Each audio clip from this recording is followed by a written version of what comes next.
Oh man, I love it. This is a new record. Less than 1 second, and Mikey's having technical problems. What's up, everybody?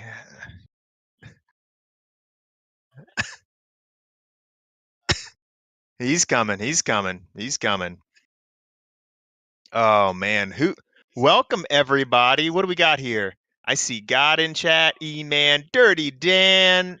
Good to see you. Stars in chat, Celos. Zapdan. Oh man.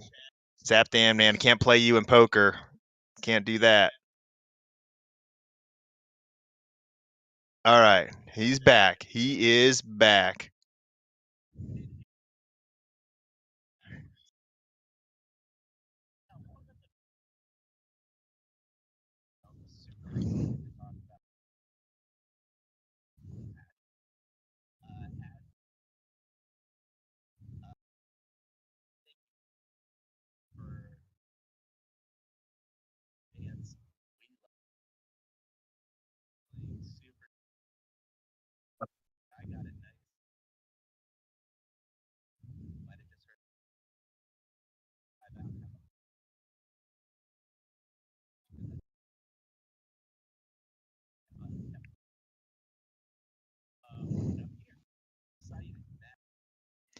Dude, I'm doing better, and we'll just say that. It's been a heck of a week, like you said, and glad to be back. I'm glad to have my voice back. Am I back at 100%? Not a chance, but I'm definitely medicated, so this is gonna be a real interesting show. It's gonna be real fun. And you are vibed out right now. I love it. Yeah, man. I feel perfect right now.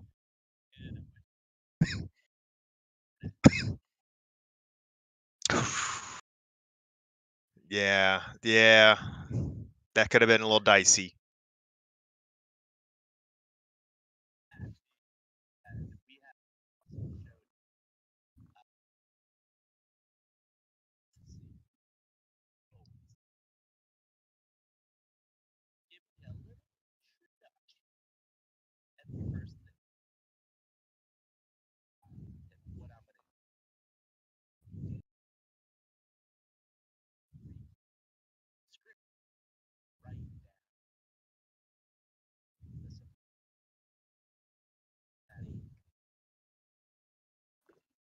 I got him.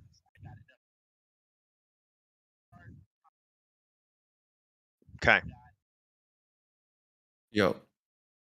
Hey.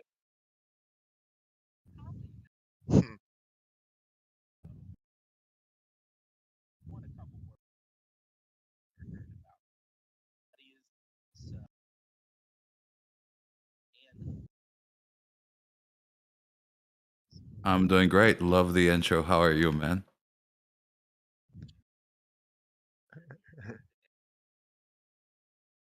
Thanks. I think.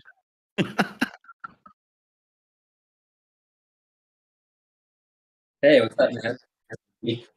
All right.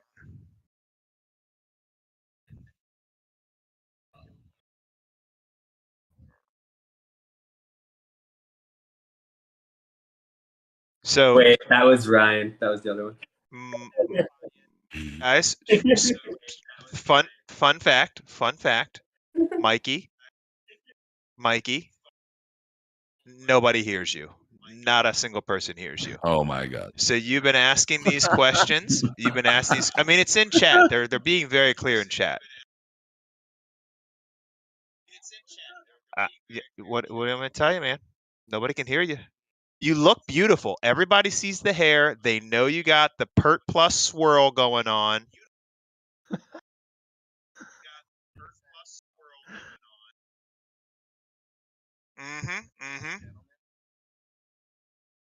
Yeah, it's gonna get interesting. Well, it's gonna get that's how you real know it's a live show, boys.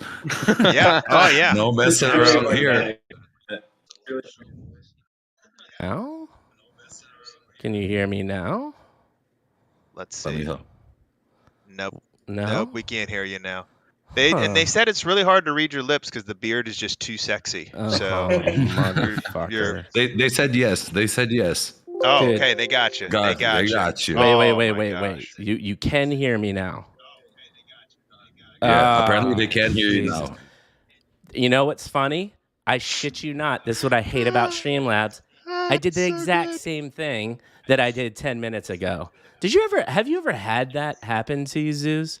Like, is Streamlabs just a pain in the ass for you? I just go with OBS clean, but I had similar things going on because I have like 2 Go XLRs, 3 monitors, everything like that. So Right. the amount of technical problems is It's too insane. much. It really You know is what I crazy. need to do? I haven't had time to do this. I'm with you. I just need to go vanilla OBS, screw the Streamlabs stuff, because I feel like it's way glitchier than the regular OBS. To be fair, I was never a gigantic producer like you. I'm streaming my room, something like that. So don't want to Right. throw your setup off, right? Way do, bro. You just called me a gigantic producer. I love this. I just Hey, got a that's new- what I got from just this. got a Am I new- wrong? I got a new title today. I love this. All I right. mean, you guys you all are a have pretty big producer, historically speaking. Just saying. That's fan. I am a big producer. I have done some things in the past. All right. So let's rewind here, by the way. And that actually is awesome, though, because now I can do the introductions properly and make sure that Ank is the musician, Ryan is the League of Legends player. Okay, Yes. so let's start this again. Did anybody hear anything that I said? No, they didn't hear anything. The Start entire over. time I was talking. Nope. Holy Our shit. pets' heads are falling Our off. pets' heads are falling off. Listen, All we're gonna be right. okay here. Right. We're gonna be okay here. They have a Rewind. thin candy show. We're starting again. Guys, this is live TV, and Mikey G is the royal F up of the century, and I always do this, so blame it on me. All right. Welcome to the show, folks. We're freaking excited. I'm not going to do the niceties between Matt and I because we're amped and ready to go. Matt's still Hell a yeah. little dicey. I'm fucking fired up. I got a craft beer from one of the finest places in San Diego, and we got Flare Mother MC. I'm trying to keep it PC and, child friendly there, so I blanked that out. Live. See, you also can do cool shit live too, other than screw things up. Zeus, welcome to the freaking show. Thank you for coming. How you doing, dude? I'm doing good, man. Appreciate the intro. Love that you call us Flare MFMC.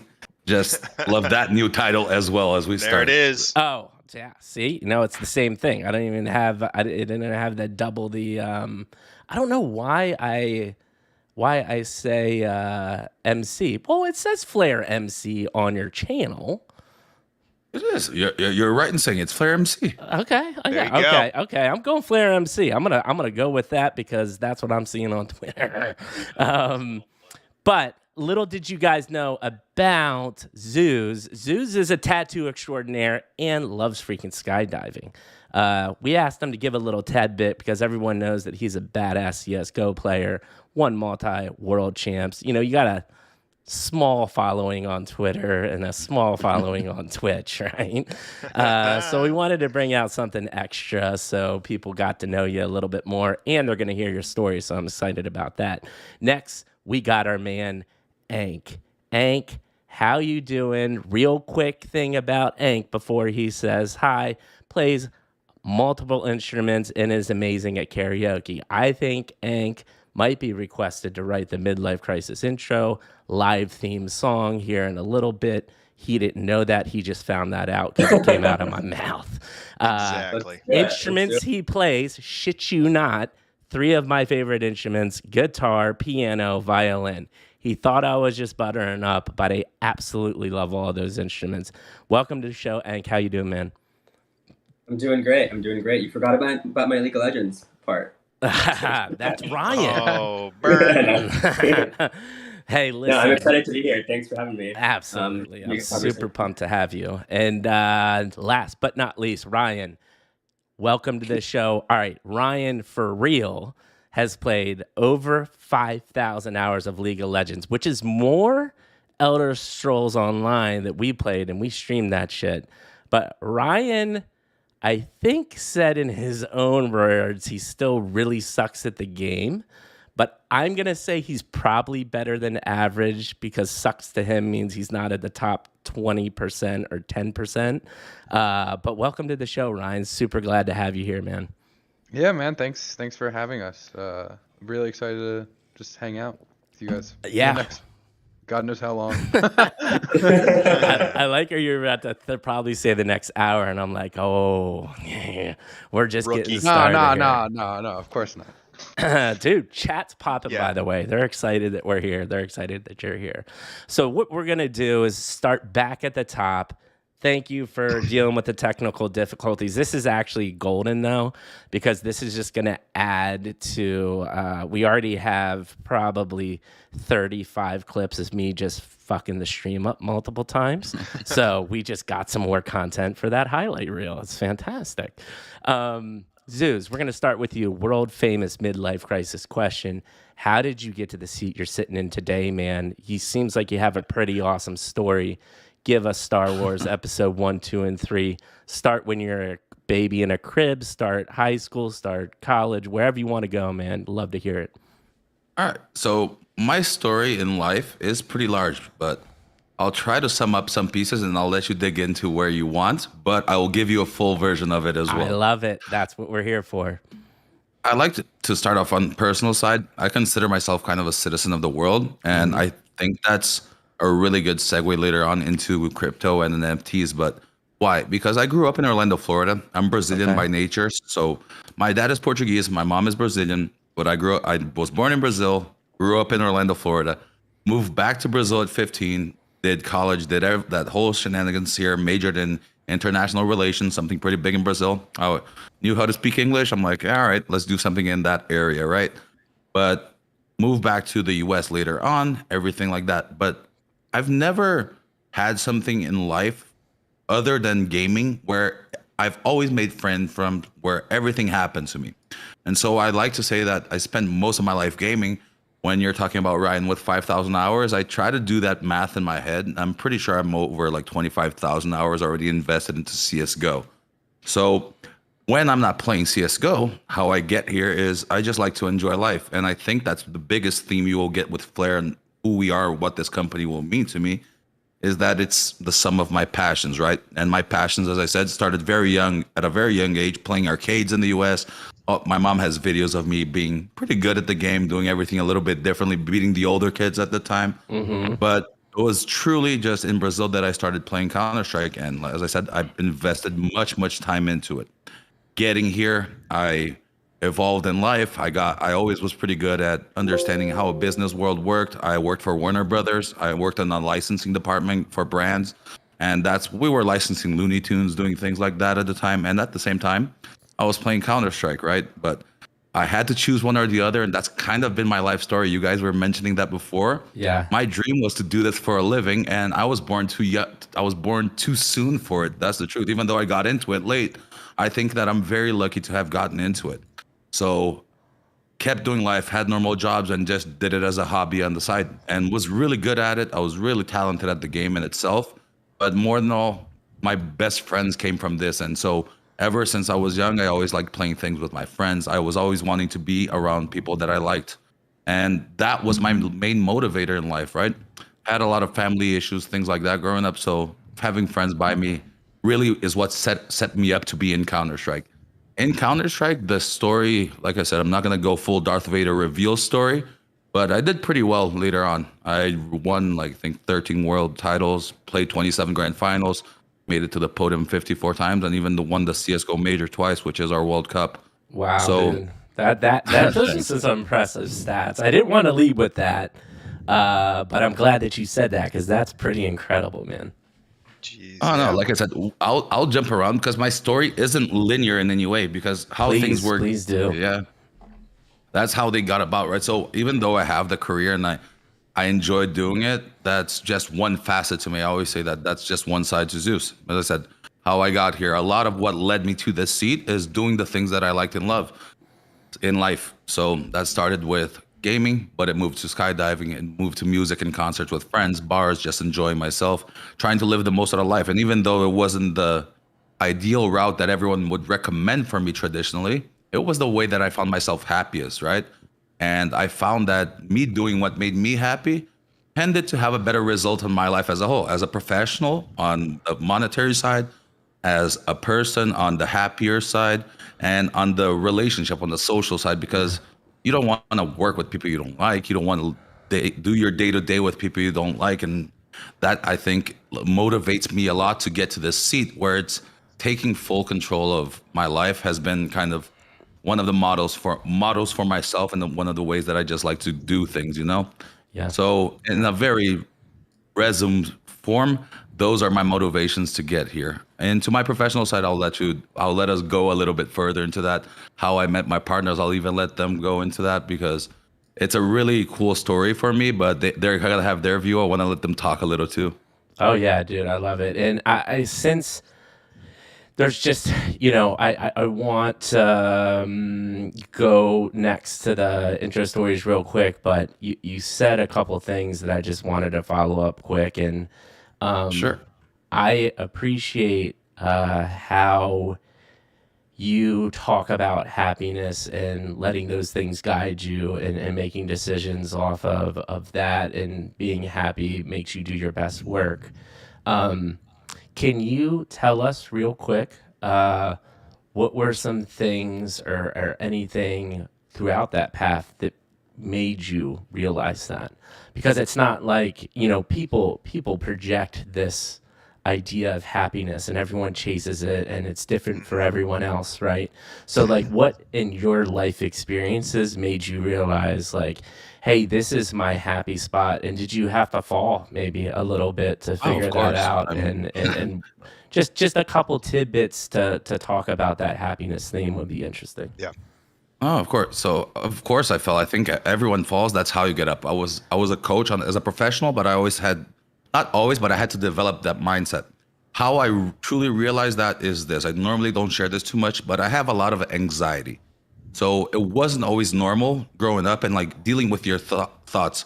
My mind tends to race. I tend to go over 10,000 thoughts into once, worry about the probabilities about what's going on. And sometimes that was good for the job, but for the social life in the beginning, like my friends, I knew who they were, but if I didn't like you, like you'd know it. I was that kind of a dude, right? So going through that didn't mean I had the happiest life when I was doing my jobs, because I didn't like that 9 to 5 job. I didn't Sure. like sitting behind that desk and doing things like that. I've always wanted to play video games, but at the end of the day, you got to feed yourself, right? Like you got to work, you got to go through studies, you got to do what you need to pay the bills. And so how I found doing that is one day in one of those craziness, I'm like, no, I'm gonna actually just do what I want for a living. And this is just one of the aspects of it. But by doing that is how I truly got into CS for the first time. I left my job. I'm not even talking the pro career or anything like that. But we became the best team in Brazil for a while. And that was enough for me to pay my bills and be a little happy. And I'm not talking 2017 like this. I'm talking 2006, 2007. And there was, you guys are like near my age. Yeah. You know, there was no scene there. Like there was no money to be made. Yeah. And if you said that to your parents or to someone, like, you're crazy, man. Like, what are you gonna do with your life? Like, what are you thinking? But what am I thinking to them was different than what I was thinking to me, right? I didn't want to make them happy. I wanted to make myself happy. So I put that Warner Brothers job aside. I put everything to play with my friends. And funnily enough, my brother, when I have a half brother, he's a lot older than me. He's the guy that was the licensing manager for Warner Brothers. And he fired me because one day I left my job, just one day, asked for one day off to help a friend that was in need. One of my best friends at the time, Ricardo, and he had a car accident. I'm like, no, I'm gonna go help him. Like, I'm the only person he has and things like that. And like, he makes me happy in that sense that he's always been a good friend, put me in better positions. And I got fired from it. And so I kept doing my things in life. And why do I say that's where I realized that made me happy? Because one, that temporarily for the moment, yeah, I was a little more screwed up because I didn't have the money, but my conscience was clean with myself. I could put my head Yeah. at rest at easy, knowing it was better. 10 years down the line, that dude is still my best friend. He was the one that reintroduced me to Counter-Strike. He was hosting some There of the it teams in is. his house. And he's now like the manager for Zero Nation. He's one of the biggest names in esports. And he's just like, no, I'm not doing this unless Zeus comes, because one, I know he's fucking amazing at the game, but it's like, this dude was there for me.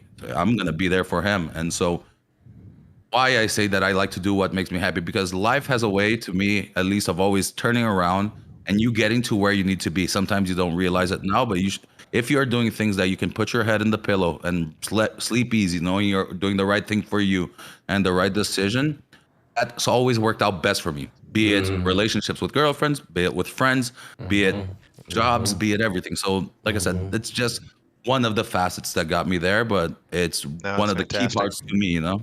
Dude. No, for sure.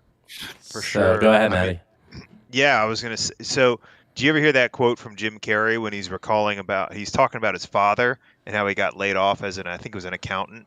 Anyway, and then he says, he's like, listen, you can fail doing something you don't want to do your whole life. So you might as well, if failure is a possibility, you might as well go after something you want to do, right? And I think that Yeah. when you just said that, it made me think about it. When you said about Warner Brothers, it's like, you could lose the dream job at any time, right? If somebody else writes your check, then you are for sale at any time, right? And the second somebody can do your job for cheaper or the same that you do it, you're on the block, right? And so it's like there's something about chasing what makes you happy. Now, I think that my thought would be, when you say you're chasing happiness, but you also just expressed there was a lot of unhappiness throughout that process. And I think that's important for people to know too, because, I feel you when you talk about anxiety. And I think that there's a lot of people now that think that success means that you have to be happy all the time. And I Oh, think no. those are two different things. You can still chase happiness, but that doesn't mean in the process that you will be happy all the time, right? You fall, you make mistakes, you learn, there's things that happen. And I think that that's it's something you expressed well there in your process, was that, that was the goal and you chased it. And I think that you were rewarded for chasing it. But I think that it's important for people to know that doesn't mean that you're happy from, start to finish. So Oh, no. I love the You part of go. I love the part of your story, and it'd be awesome maybe if you share about how you just kind of sold everything and moved to the U.S. and that kickstarted everything. That's just like a crazy story to me in terms of like a not even rack story. Gotta hear it now. Tell us hear it now. now. Tell us now. Apparently, my voice is digitized too, so I don't know how to fix that. So you're just gonna have to deal with Robot Mike for a little bit. Yeah. It'll fix. I mean, I'll definitely tell that story. Just let me. You said about movies. It's never gonna be a straight line to happiness. It's about having moments of happiness. That's what I get. It's I forget which movie it was, but I know it was like an Ashton Kutcher movie, but it was a rom-com, whatever. But the dad is explaining. He's like, happiness is what you see in the photo book. Every moment you see in the photo book is happy. What gets you in between, those are the real moments in life. Like life is not just happy snapshots and shit like that. So definitely get what you're saying about the Jim Carrey moment, because to me that's the experience I've had and how I viewed. And having that view, I'm one of those guys where my friends, when they describe me, they say, Zeus, there's one thing I will never be able to say, is that you don't live life the way that you want to. I will always make the decisions I want. I'll put blonde hair if I want to. I'll fill myself with tattoos. I will sell my dream job or my parents' dream job to do what's making me happy. And I repeated that later on. Well, now that was 2007. 2017, my friend had moved to the US and he was hosting one of the teams at the time, the Brazilian team, which was my previous team, but I had stopped again because life caught up. And in between those moments of pure, like more happiness, I was having to work for a living again. And quite like in Brazil, the minimum wage salary is quite shit, if I'm honest. Like you're getting paid for minimum wage, like $350 as minimum wage. I was above that, so it's hard to give something up like that when you require that to live. But I saw an opportunity, and he's like, "Yo, these guys are gonna try like what your whole dream. These are your ex-teammates. They're in my house, and they're gonna try to play for the world tournament. It's a long shot. Maybe Mars, Jupiter, and the moon lines up. But do you want to try it?" And I'm like, yeah, give me a few minutes. And in a few minutes, I decided, I'm like, yeah, I'm going. So I just told my job the next day I quit, came back to my house, told my mom, started selling my shit. And it wasn't much shit. It was like a cell phone, an Xbox, like my car that was left from a wreck that I had, things like that. But I joined maybe $3,000, $4,000 to take to the US for a move that would be 6 months. Like that's nothing. And it's not the US. I was going to California, which is like crazy, even crazier, you know? Right. Because that's where the tournaments are and things are expensive.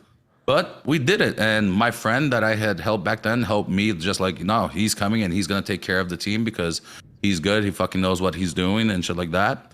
And we brought the team and sold everything. And we were getting paid zero. He's like, dude, I'm making good money now. I'll take care of you guys for 6 months. And for 6 months, you're going to have a shot at chasing an organization, chasing your dream, chasing your life. And if it doesn't work, at least you tried, right? Well, like I said, life works out work, because I made one of those decisions again, and the game was starting to hype up. It wasn't crazy. This is 2014 to 2015. I made the decision closer to the beginning of 2015, and I'm like, all right, let's go. Moved, and within 3 months had already did everything that I needed, moved with the team there, and within 2 months of being there, we already were amongst the best teams in the world, getting really good really fast. And we just, when everything is at the right place. So the moment we became the best team in the world back then was the day that the tournament stopped paying a mediocre prize pool for $1 million prize pool, because they were stepping up their games and sponsorships and revenues and everything like that. And the game was really hard. But I had 5 other guys by my side who were my teammates, who had done the same variation of the Zeus story on their own life, because these guys had all sold their shit to be there. So there was no way that was going to fail, because there was just so many people that just wanted to get it done. Like, it's not they wanted, they needed to get it done. If you didn't get it done, you would go home with nothing, like with less than you ever even thought, because now you didn't even have a job, you wouldn't have things like that. All right. So that's the story that that's the very beginning of our second generation pro career, because we were pro before, but this is when it started getting into the big stages, Yeah.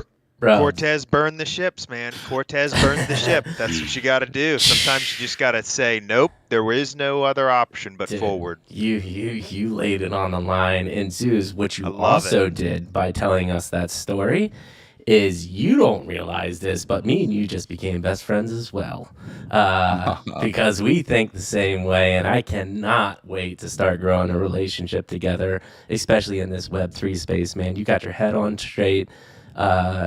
You're saying all the right things, and it's really, really cool to know that you're thank building you, man. up. Appreciate it. Yeah, absolutely. Building a project in the space with that mindset is something that you need. So thank you for all that awesomeness. We're going to move on to Ank now. Ank, so pumped that you're here. Same famous question. This is going to be a world famous question about 2 years from now. So just be excited that you have the honor of being asked this. Midlife question. How did you get to the seat you're sitting in today? Feel free to give us as much detail as you want. Yeah, happy to be here. I think my story is very, very different from Wilton's. Not very, very different, but I think the mindsets that we have are a little different, and also I think complementary. But I guess my sort of background is a little bit more. It's unique because I also consider myself a person of the world. I've kind of lived in 3 countries, grew up in 3 different ones. Kind of moved to the U.S. kind of when I was like 7-ish. And then just kind of lived around, kind of went to college here. And the path that I was sort of in was much more kind of straightforward, in the sense of I sort of, I'd say like I followed a very kind of path towards something I thought I wanted, which was kind of investing in finance. It's kind of the world that I've kind of lived in for basically like the last 8-9 years of my life, kind of working for all these large funds, working in like private equity investing. It's kind of a very unique sort of mindset, I think, that you gain when you have that. It's very much so like what's like everything that can go wrong, and how do you mitigate against every single thing that can go wrong. And it's kind of like that's just kind of the thing that you gain in terms of like, all right, if this scenario happens, like how do you deal with it, type of thing. But I don't know. Outside of that, I think like I'm just very curious and like wanting to learn. Like I know we talked about music. I'm actually pretty self-taught. I taught myself guitar and how to sing and like how to play piano. I teach myself a lot of things that I find very interesting, including obviously like crypto. Worked on a bunch of startups with friends. I have a lot of friends kind of in VC who kind of have that sort of try mindset. And I think it's just like such a noble thing to want to sort of try something new. And at worst comes to worst, right? Like I really believe that even if you fail, you just kind of learn new things and you kind of gain something with it and move forward. And I think it really resonated with me earlier, something that you said, which is happiness is not like a straight shot, right? It's kind of like similar to how every single startup, whether it's Web3 or Web2 or something else, kind of goes. Like a lot of people see it as like, oh, it starts here and now it's all the way to like at whatever valuation or it's doing really well, but it's really not like that linear hockey stick. It's really like a bunch of zigzag lines that go up and down, you know, and that's just kind of life. And I think that's just like a way to perceive and kind of learn. So I don't know. I probably describe myself like even more broadly as just like a lifelong learner in just different things. If I was to just even zoom out, very into learning and just like testing and trying new things and seeing where they go. And yeah, I don't know. Hopefully that gave you some context. No, that was absolutely amazing, and I appreciate that. And I think, you know, what I think you being in traditional finance and investing and stuff like that makes sense that you got into Web3. Is there anything about the creativity art aspect that got you super excited, or did you really approach it from a finance perspective? I think the thing about Web3 that intrigued me is that I see it as like a primitive. I see blockchain as like a very, very early stage primitive. I know that word's kind of used a lot, but what I mean by that is that it can basically lead to all sorts of things, right? And the Right. number of extrapolations that you can like where you start, it's kind of like a what is it? It's kind of like in fundamental physics, right? You start with this concept of emergence, right? Which is basically you start with certain rules or whatnot, and then if you go 10,000 times larger, like you start with quantum mechanics, but then you go to kind of physical reality, right? Which is kind of Newton's laws and things. But that's kind of an emergent level. Like it comes like 1,000 steps in the future. It's just something that emerges, and that's like how our world looks. Like blockchain to me is kind of a very, very primitive that kind of can rebuild society because Right. you're basically verifying things on chain, right? You're basically verifying truth, and you're saying that we can now say something is true, whatever it may be, throughout history, right? And so like that can lead to things like what you're doing and what we're doing in terms of money, right? But it could also lead to kind of recorded history. Like you can basically say this event happened in history, and then everyone forever knows that it happened, and the U.S. government or like the Chinese government can't change it, you know, because it's verified that that thing of proof is there, right? Right. While you Yeah. have like civilizations basically like burning down history, right? And so it's or the winners telling the right side of history, I guess, right? So to me, it was just very intriguing that we have this new system, and it has so many different sort of emergent characteristics. One being kind of money, one being ownership, one being ways of like verifying truth on chain, right? And it's I think like a comparison that's been used a lot in history is it's kind of like a discovering fire. I know it's like that's like a giant thing, but to be able to verify something to be true that's not centralized is like such a fundamental change from everything that came before it. Sure. In terms of Absolutely. like not just kind of a finance thing, but just outside of it too. That it's just like it's just like was fascinating to me. And so yeah, I think the like the investor mindset or whatnot is like is important. But I think like if you zoom out for me a little bit more, it's just more of like the what does it all mean, right? Just from first principles, I think that's more of how I think and how to approach sort of answers and how to try to come to like a certain truth, right? Right. Of the right. No, I love this. I love this. This Dude, is good. that's great. I mean, we're cutting that straight to YouTube, buddy. Like that Yeah. is. Well, Go ahead, for man. sure. For sure. Well, here's the thing. It's very profound what you just shared, because a lot of people, first of all, they don't study history, right? And that's okay. And that's not everybody's cup of tea. But what most people don't understand is that what you think of as history, right? You think just because you read it in a history book that it's real. But that's just somebody writing a book, right? At the end of the day, there's only two ways we can verify anything. It's either scientifically verified, right? So somebody 1,000 years ago says mix chemical A, mix chemical B, and this will happen. And if I can do that right now, okay, it's scientific evidence.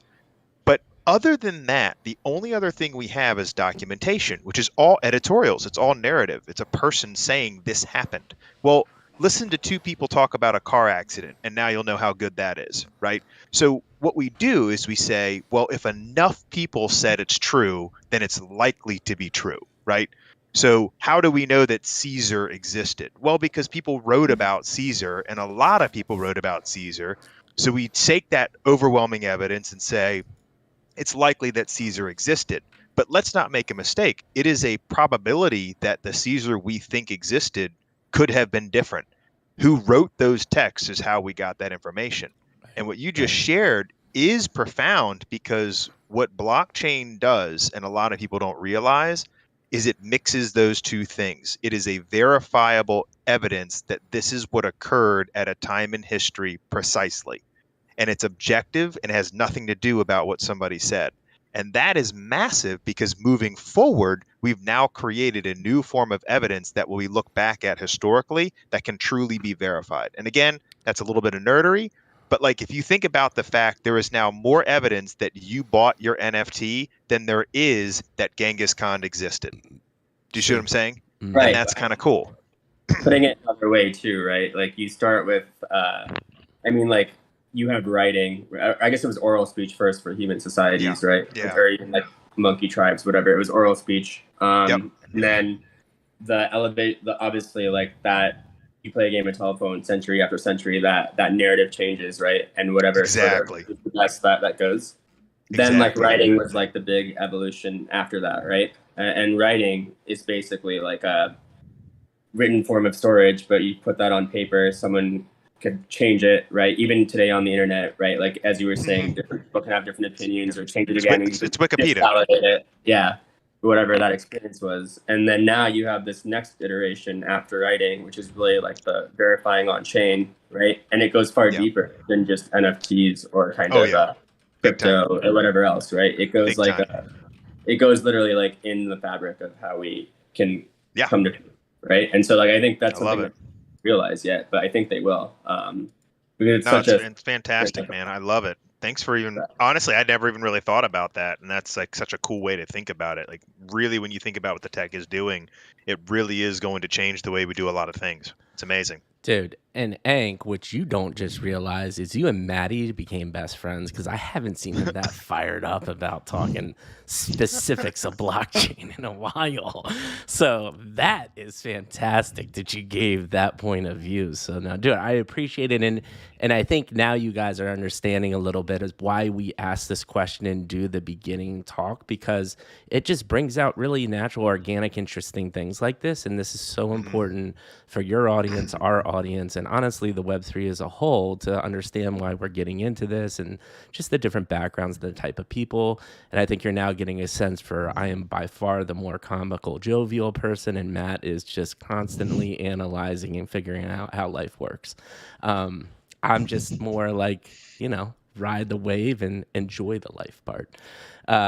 So thank you so much for that, Ank. And I want to give Ryan, our man Ryan, the most expert, non-expert League of Legends player ever to exist. Same question to you, man. How did you get to the seat you're sitting in today? As much detail as you possibly can give us. Yeah. So I guess the best way I think to start would be I'll like describe my seat and then kind of go from there. Yeah. So, dude, we have asked this question to over 100 people, and you are the first one to reply with that. So really, bravo. There you go. Bravo. Really, There you go. okay. I didn't think it was that big of a deal. Cool. Well, so yeah, so I'm actually currently in my apartment in Atlanta right now, and prior to the show, we were all talking. I'm actually from Pennsylvania. Yep. So Yep. I'll pretty much like when I grew up, my family was really, really poor, and my parents were both serial entrepreneurs. But when you're serial entrepreneurs and you don't come from money, it's a lot of like grinding, and if a business fails, then you're like, okay, like what do we do, kind of thing. And that's actually what happened. So I remember when I was like 5 or 6 years old, like for 2 years straight, I only ate peanut butter and jelly sandwiches. Right. Because that's like all that we could do. Yeah. And then, after that went away, I didn't eat peanut butter and jelly for like 10 years. So that's the compensation there. But yeah, so when I was growing up, like it was really big swings. Right. So when I was first starting out, like we just didn't have a lot of money. And then later on in life, like when I got to around high school point, like, I saw the other side of life, I guess you could say. But because of that like money thing, I was kind of always obsessed with money. So when I went to school and to college, I knew I kind of wanted to enter like either like a sales or a finance world. So originally Okay. went in for sales because my dad was always in like a sales angle, hated it, and then kind of added finance later on. But it got really fortunate right after I graduated from school. I got into a really boutique private equity shop, and we were doing a lot of really interesting deals. And the founder, I really developed a really good connection with him, and we kind of like I'd go over his house, I'd met with his kids, his family, whatever, like have dinner all the time. It was like super fun, and learned an absolute ton. And I think a lot of what I perceive in terms of like building businesses, because this is a guy who was like at the time he was like 39 and had like 50 companies on his portfolio, kind of guy. Like Wow. guy's Jeez. like crazy. Wow. But I learned a lot from him in terms of like what what goes into building things and kind of like what's to be excited about and how you can go about things in a different way that people don't necessarily see. Unfortunately, like that kind of ran its course, but then I ended up into an investment banking angle. So right now I currently work full time doing investment banking and more specifically in equity capital markets, which if you're familiar with like an IPO or a follow on or a SPAC, like that's what I do every day. It's funny, like I was afraid I'd miss this call or this whole like talk because I got a text from my boss at like 6 p.m. that we just got mandated on a live deal, and I'm like, oh fuck, like I gotta make sure that this gets done. So but luckily that's all settled now, so we're good. But yeah, so like that's what I do full time. And originally what got me into crypto, into Web3, and how I met all these crazy people is when you work for a really big bank, there's this huge compliance department that's kind of in your way whenever you do any equity trades, because it's so common to insider trade, right? Like I could be so rich if I could just trade off the information I know. Right. That's gonna happen tomorrow, right?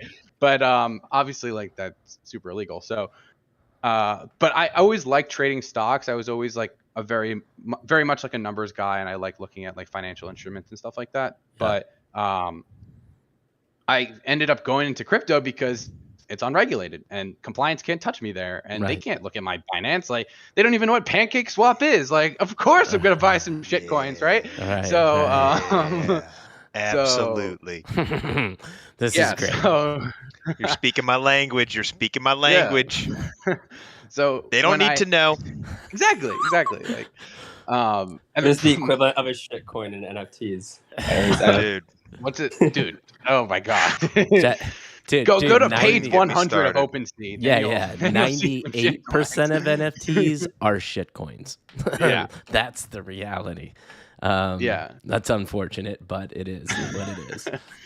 We'll get better. We're getting better as an industry, I promise. Yeah, no, I think it's so much better. Especially like, so that was back in like August. It was kind of like shortly after Shiba like went ballistic, right? And the whole market went like nuts.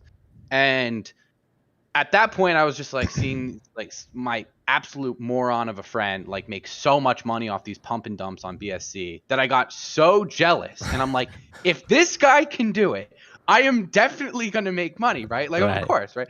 And of course, like I made a good amount of money on that bull run, but what I really found I loved was the tokenomic part. And I really fell in love with like DeFi projects. Interesting. And I loved like reading these like white papers and looking at like how Ponzi are we really feeling today, right? Exactly. Yeah, like that's what DeFi is, right? Right. So I love like doing that and studying these projects. I kind of like taught myself modern monetary theory just like naturally, just reading white papers all day. Right. And that kind of like immersed me. And I think one of the things I did at that time was actually, that's how I met Ankit. We were in this DeFi project together. He was doing a lot of this like analysis that I was like doing kind of at the same time, and I didn't realize. And then we found ourselves talking for I think 3 hours one day in this DeFi Discord. Nice.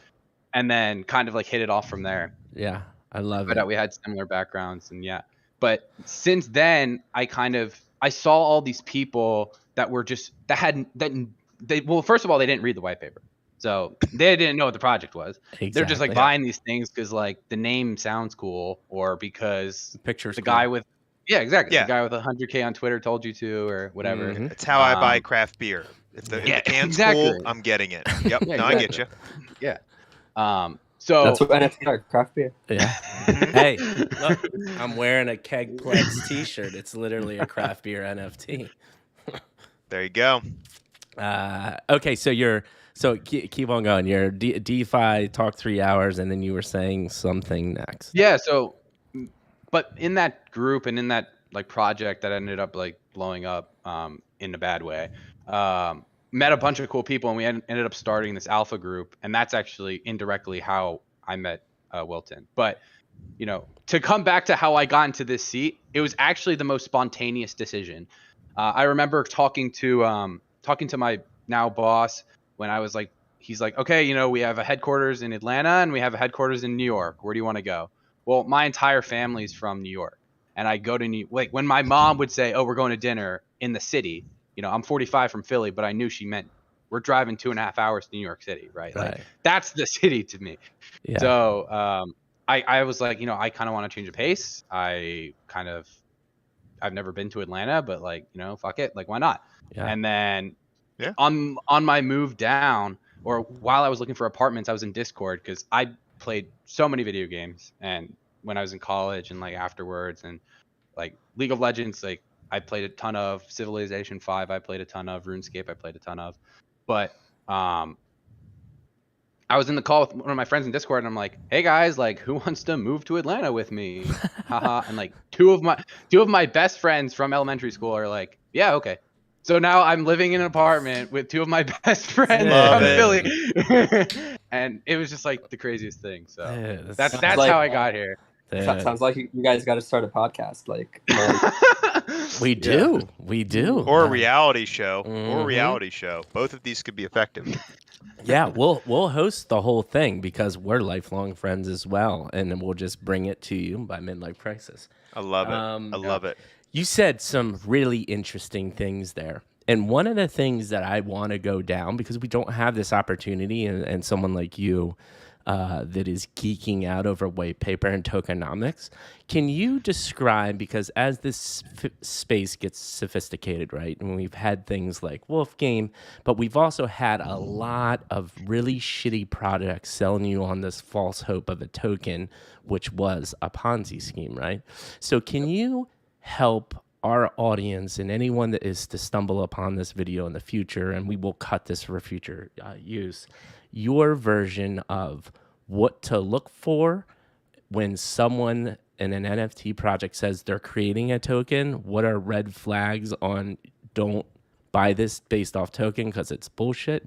And what it makes a sound and not sound project when it comes to tokenomics? Yeah, no, absolutely.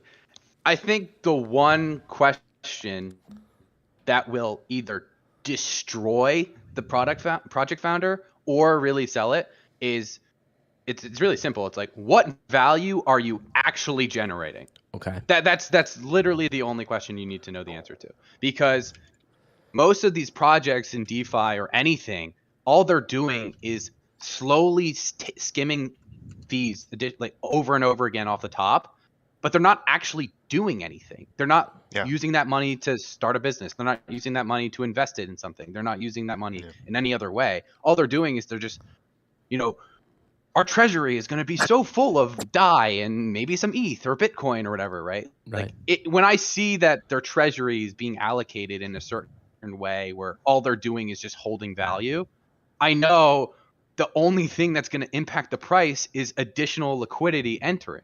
Yep. So I know that this project is just eventually, it's just a matter of time before it goes to zero. Yep. Unless they can find some tangential, value that is being added, it's nothing, right? Like we watch all these, like for instance, like a good example I guess would be ApeCoin, right? ApeCoin, imagine they drop ApeCoin and there's no website and there's no promise of, you need ApeCoin to buy this, or ApeCoin will, like, imagine there was nothing like that, right? Because we've seen projects do it. Yeah. It would still pump. People would buy it because it's Bored Ape. But then 3 weeks later, it'd go to zero. People would be losing their minds. And then you'd be like, well, why did it go to zero? And then people are realizing we're waiting for nothing to happen. And the only thing that was going to happen just did. Yeah. You know, you bought in. Yeah. Like, there it is. Yeah. Yeah. Yeah, I mean, Thanks for lying in somebody's bank account. yeah, Which- I'd only. Which, by the way, when something does that, when the only way for it to make money is new people entering and giving it money, what is that called again? Well, it's a Ponzi, That's but Ponzi. There we go. That's what I But- just want to make people help Listen, understand, we're trying to because educate they've been people here. around. They've been around since the beginning of time, and there's always new flavors, but just you have to be able to recognize things for what they are, right? Right. And I think you nailed it, right? Because everything operates, where the people at the top make money, but what specifically makes it insidious is that there is no product or service. It just exists based on people putting new money into it, and I think that's an important Yeah. distinction. Well, I remember one time, and we're gonna get to probably Alpha Society right after this, but in the Alpha group that I founded with a couple of my friends, Ankit being one of them, I took a very similar approach where I'm like, I want to be the one asking these founders these questions, especially these DeFi protocols that I know are scams, Right. and I just Yep. want to grill them and I want to make them look stupid. Right. So I remember being on one of these AMAs, and it was with some like Titano fork. I'm not sure if you guys are familiar with that is. Essentially, it's just some like Ponzi that offers like a bajillion APY. It's apparently sustainable, right? So it's a game of hot potato. And I Right. was Got asking it. him like, okay, like what actual value are you generating? Like, what are you doing? He's like, we're gonna make so much money for these users or whatever, and we're gonna have such good APY and it's gonna be sustainable. I'm like, okay, but like, what's the utility? He's like, oh yeah, well, like we're gonna do this utility later and we're gonna add it on. I'm like, okay, well, if that's the plan, why not just do the utility now, Right. right? Like, it's a simple Mhm. concept. So, like, if you have this Mhm. future utility you have in mind, just do that now. Right. You don't have to do this Titano for it. Right. yeah, And I'd only. and the guy like just like collapsed and Go ahead, huh? But Yeah, I mean, I'd only add because like you guys bringing up like good points, right? Like utility is not just a staking token; it's not a governance token, right? Those aren't really actual utilities. Those are just other tokens. And I mean, I would qualify, right? Like if there's a bunch of people who are buying your stuff, that's a consumer product. People buy T-shirts, right? But Yeah. Right. they have to want to keep buying that. They buy like all sorts of consumer products, right? But Right. there's kind of a difference there because it's kind of like that has utility to you because you're wearing that T-shirt or you're wearing that consumer product, right? You have to ask yourself, is this token giving me some sort of utility that me personally as a human being, as a consumer, wants to use and that's excited about? That's a little bit different, right? Because you have that sort of end sort of use, right? The way that I think crypto and tokenomics really works and the way that these NFT communities and DeFi communities, whatever, tend to work, they're kind of like their own companies and trading states. Each sort of community is, right? And I like to think of them that way. Mm-hmm. So you ask yourself, what is this community selling to the world that the world is willing to pay me for? Basically, outside of my token, right? Because if you think of it as a trading state and you think of your NFT or your currency or your cryptocurrency as like the currency that needs to be used the same way that like a US dollar or a Chinese yuan, you need to basically trade into Chinese yuan to buy Chinese goods, right? Or people trade into dollars to buy US dollars. It increases the value of the dollar. But you're not necessarily like buying those dollars for the sake of that, right? You're doing it to trade for something else, right? And when you have it in a big enough scale, it leads to a giant economy, and we call that money, blah, blah, blah, blah, blah. But for us in these like microcosm like type environments of NFTs and cryptocurrencies, you have to ask yourself, like, what is the thing that we are trading that someone was going to want to buy my NFT or my currency for, right? Like that someone outside of my community is going to want to buy it for, right? Right. We call that in companies, we call that revenue, right? We call that someone's willing to pay for my service in some sort of an established medium. And so when you ask yourself, you should ask yourself, like, what is someone outside of this community willing to pay for me, and why are they willing to pay for it? You know, and if you can answer that easily, if you can be like, all right, this thing is providing me this service or this value or this is what it is, then I think that's a good start. And hopefully that's more of what we're starting to see, or we'll start to see, I should say, with the next iteration. Absolutely. Yeah. And we talk about this a lot, which is really cool because we've had, you know, like I said, my career started with Hate Beast, and there's a Phantom Network. There's all of these Nightmare Clementine Nightmare AAA game that they're trying to build, and there was the hype that was happening. So these things were selling for way too much money than they should have been.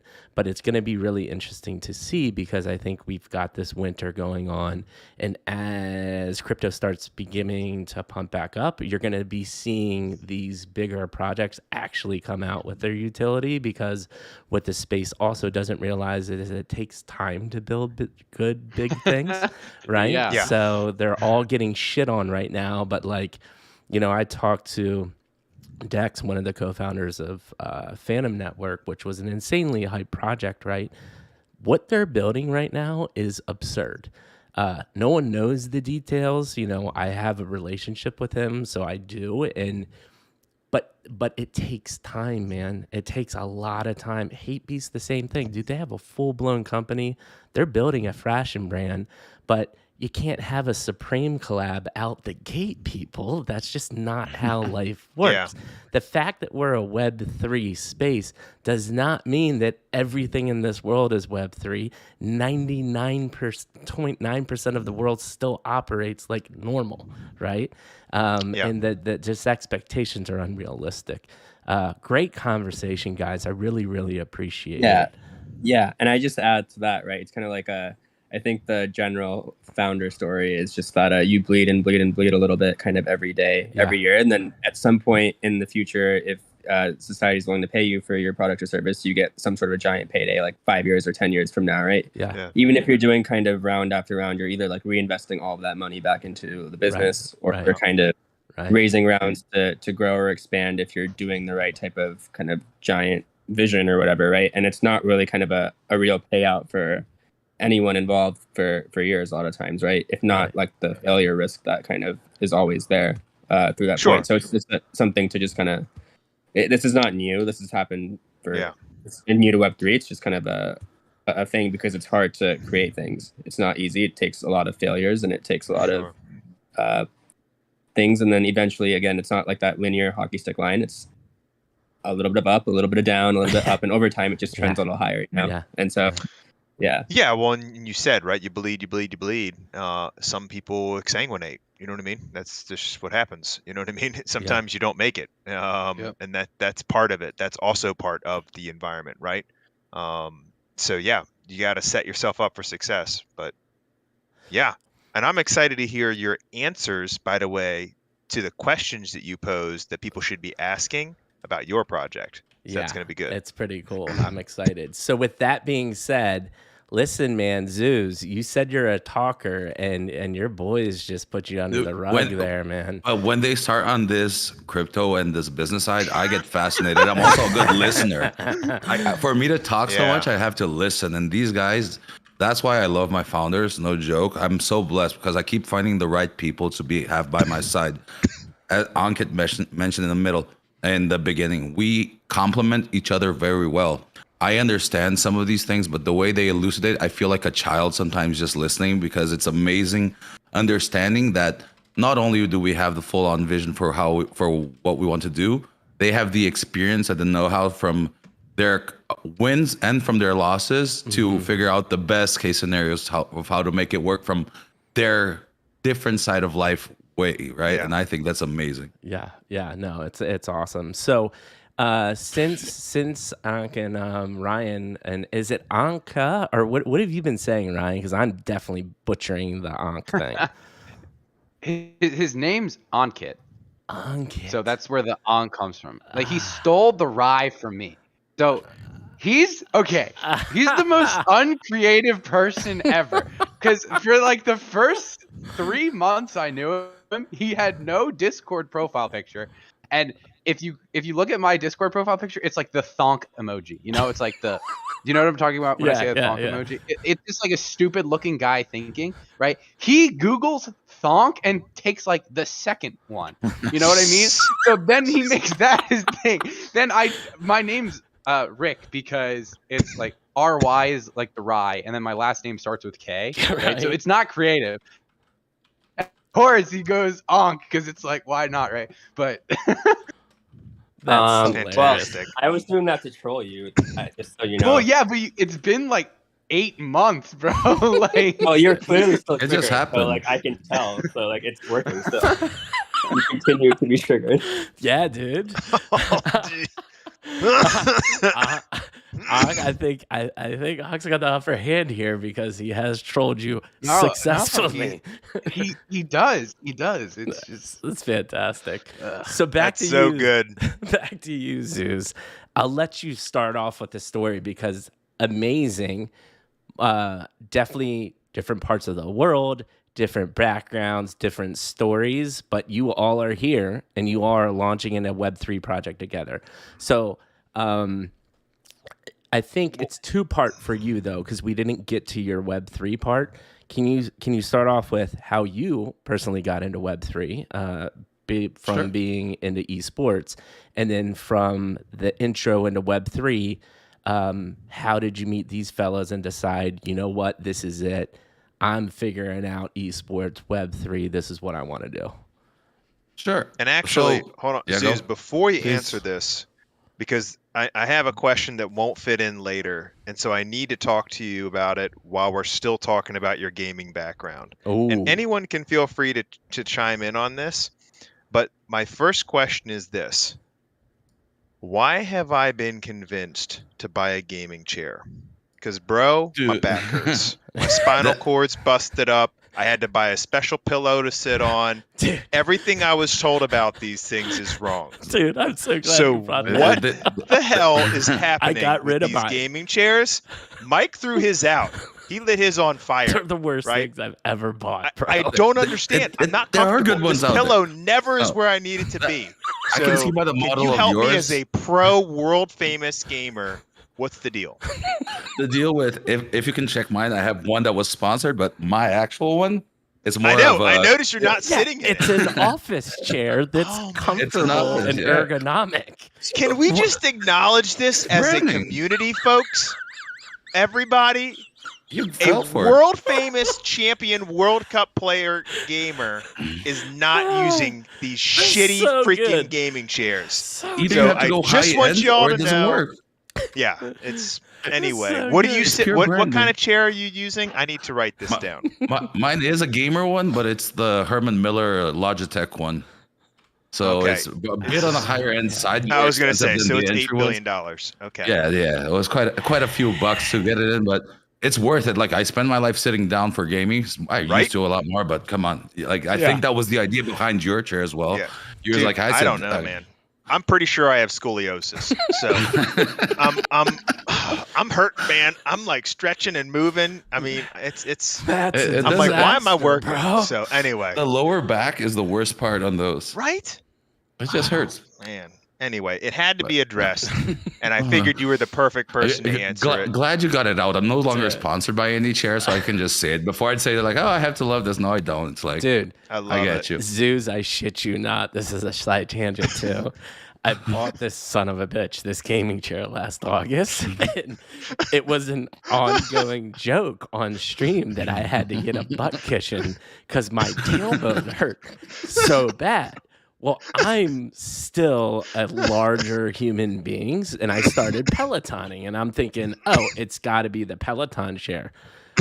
Sure enough, mother-in-law calls up because they had mistakenly sent me 2 chairs by accident. So I gave one to my mother-in-law, and she called me up and she's like, quick question, does your tailbone hurt? And I'm like, it's fucking killing me. I went to the doctor. It hurt that bad. And she's like, yeah, throw that gaming chair out. Sure enough, a week later, good as gold. Oh, dude. Fuck those things. That's a life lesson right now. Fuck those gaming chairs for real. In right, a general it's gotta sense, go. they're not good. There are good ones out there, but I'm not going to be Dude. making advertisement for other people right now. Yeah, fair Dude, enough. all I'm saying is we just got a CSGO multi-world champion to say fuck gaming chairs. Yeah. Thanks for my sponsors. Don't cut this one. My sponsors in the future are going to be like, oh, what the fuck did you say about gaming chairs? I'm like, nothing. what? No evidence. Bro. Your sponsor should make a chair that doesn't make me feel like that's I the need a best way. chiropractor every 90 seconds. So that's what needs to happen. That's Build so a better good. chair. That's so Anyway, good. How much did you pay for it? For a better chair? me? Yeah. I don't. You know, I like want, 200 don't know, bucks, maybe 150 100, bucks. 200 bucks. Yeah, what 100, Okay. 200 bucks, something The like that. good. How much does it? How much do the good ones cost? Is like 6, 7, 800 bucks. There are some for 450. No joke. Some ones that are 450. Yeah. Yeah, those are already All right. worthwhile. You'll see that the back is larger, the sides are larger. There's nothing on your tailbone. You're not Yeah. getting, I don't know. Yeah. Are you guys? All right. How Well, we'll talk you guys about your familiar- project, and if people decide to invest in your project, that's where you can get the real That's the chair first. alpha. Just go. There you Chair go. alpha for Dude, those who invest Zeus, in the you project. got to promise Maddie and I, if you get a chair sponsor, get the real fucking deal, please. Oh no, of course. Please. There's no way. Please. Oh God. Oh, what Are you a- guys Go are you ahead. guys familiar with Tyler One at all? Yes, 'Cause- I've heard of him. He's Okay. the League League of Legends streamer. guy, right? He's a Yeah. league streamer. Yeah, Oh, he's got it. kind of the Yeah. brotastic one. Yeah, exactly. Yeah. He hates gaming chairs with a passion. Well, like I need to look him he up. started going to Staples and then like buying like the normal Staples chair. And then he went on this huge rant about how Staples chairs are like the greatest thing since sliced bread, and that he like Dude, was it. on stream just like destroying his gaming chair. Dude, it was the That's funniest it. thing. I'm going to Staples. 100% Going to Staples. chance I'm calling Staples for a sponsorship deal after this stream. Happening. Dude, Midlife Happening. Crisis brought to you by Staples because they have a good $70 You chair. are gonna see this chair change. It's got to go. It's got to go. All right, Zeus. What was that? Our two-part question? You said there was something else. that There you was a wanted to get, or- two-part question, but we Oh, had to so get the other chair out of gaming the way. related, yeah, I had to get that one there. Then just the obvious question in the room: do you play any other person shooters? And like, or is it just like to be on that level? This is just a raw to be at Are you- that level of gamer. Now, can you nowadays, only play or- one game. Yeah, if there are some people that can do it, but it's not the advice. If you're an athlete, you're not gonna like. If I played football my whole life, you're not gonna see me spending 3 to 4 hours playing basketball a day. I can still be pretty decent at it, but Right, if right. I Yeah. want to be the best football player, I'm gonna play football. So the same goes for us. I normally just play Counter-Strike. When I was a pro, it was 100%. After, like now, retiring, now I play COD Warzone. I like to play Valorant, things like that. Right. But entertainment, no longer competition. Yeah, Got but, it. Well, All right, but good to I'm, know. I'm assuming because this is an interesting question to me too. I suck at. Listen, bro. GoldenEye N64. I could. That was the bitch- beginning. I could bitch slap you. I could one shot Dude, that you was with the the great- golden I'll take gun. you up on that. I will take you down because I could memorize all the maps, bro. Sit. I get so ragey at Call of Duty because I want to be good. I know I'm a decent gamer, but I fucking suck at it. And it boggles my mind. So I'm assuming at least you can play Call of Duty and Valorant and be pretty decent. Oh no, yeah. Yeah.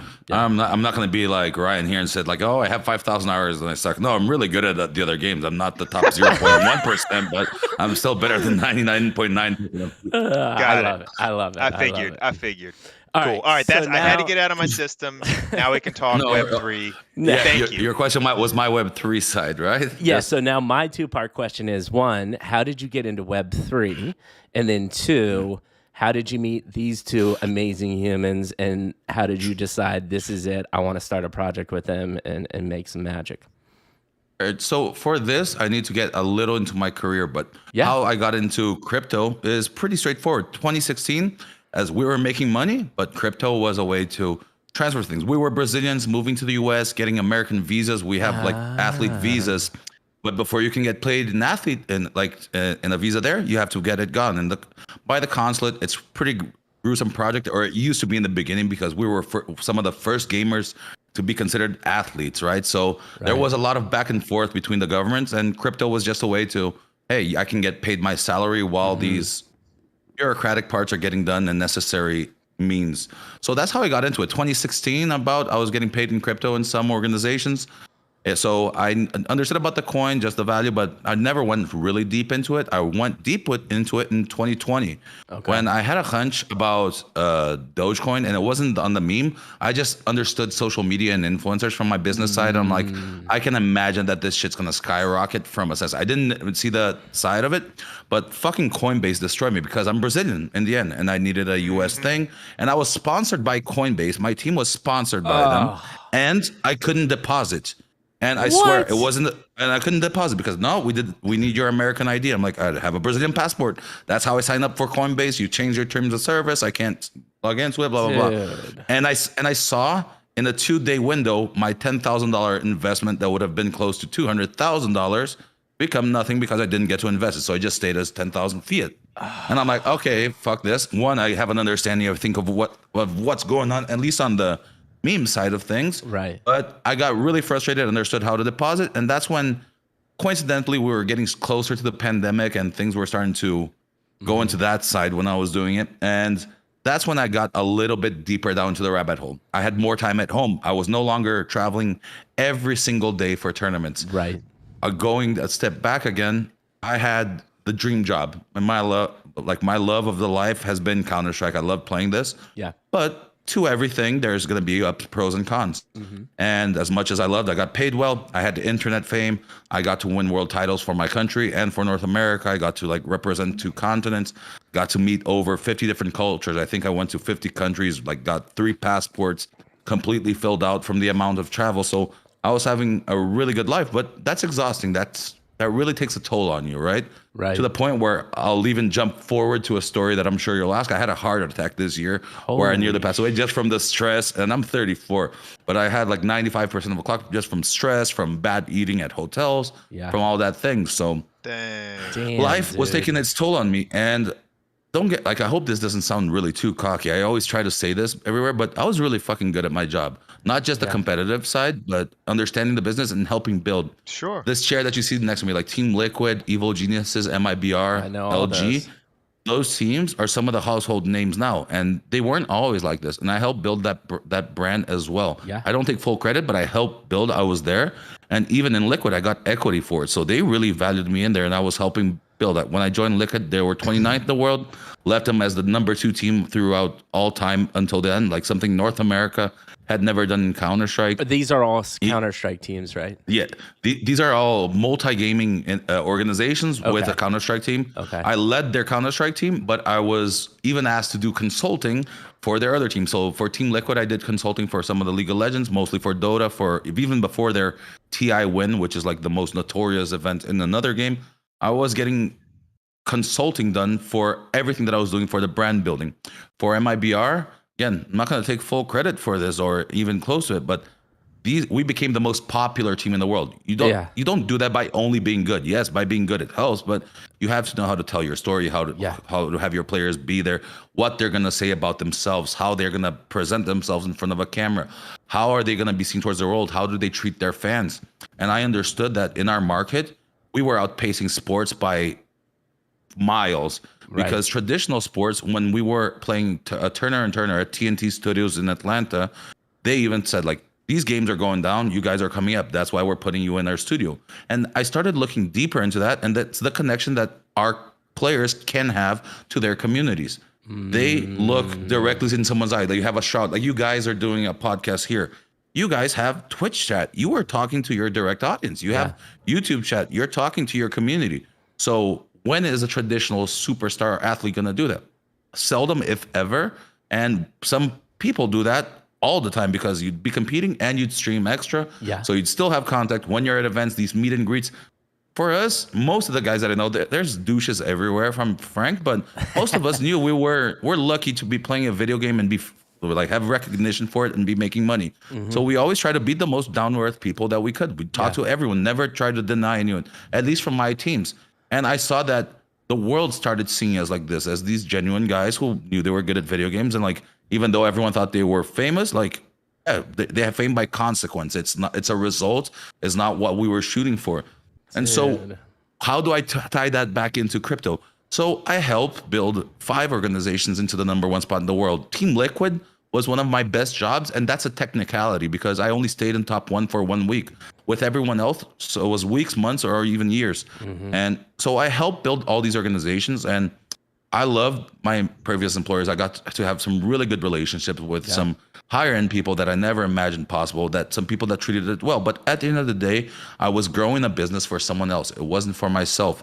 And so one of the first things that I did when in these rabbit holes into NFTs and to DeFi was I saw that it was possible for you to basically kickstart your own company instead of giving product, you could give an equity of your company. And that mind boggled me in the beginning.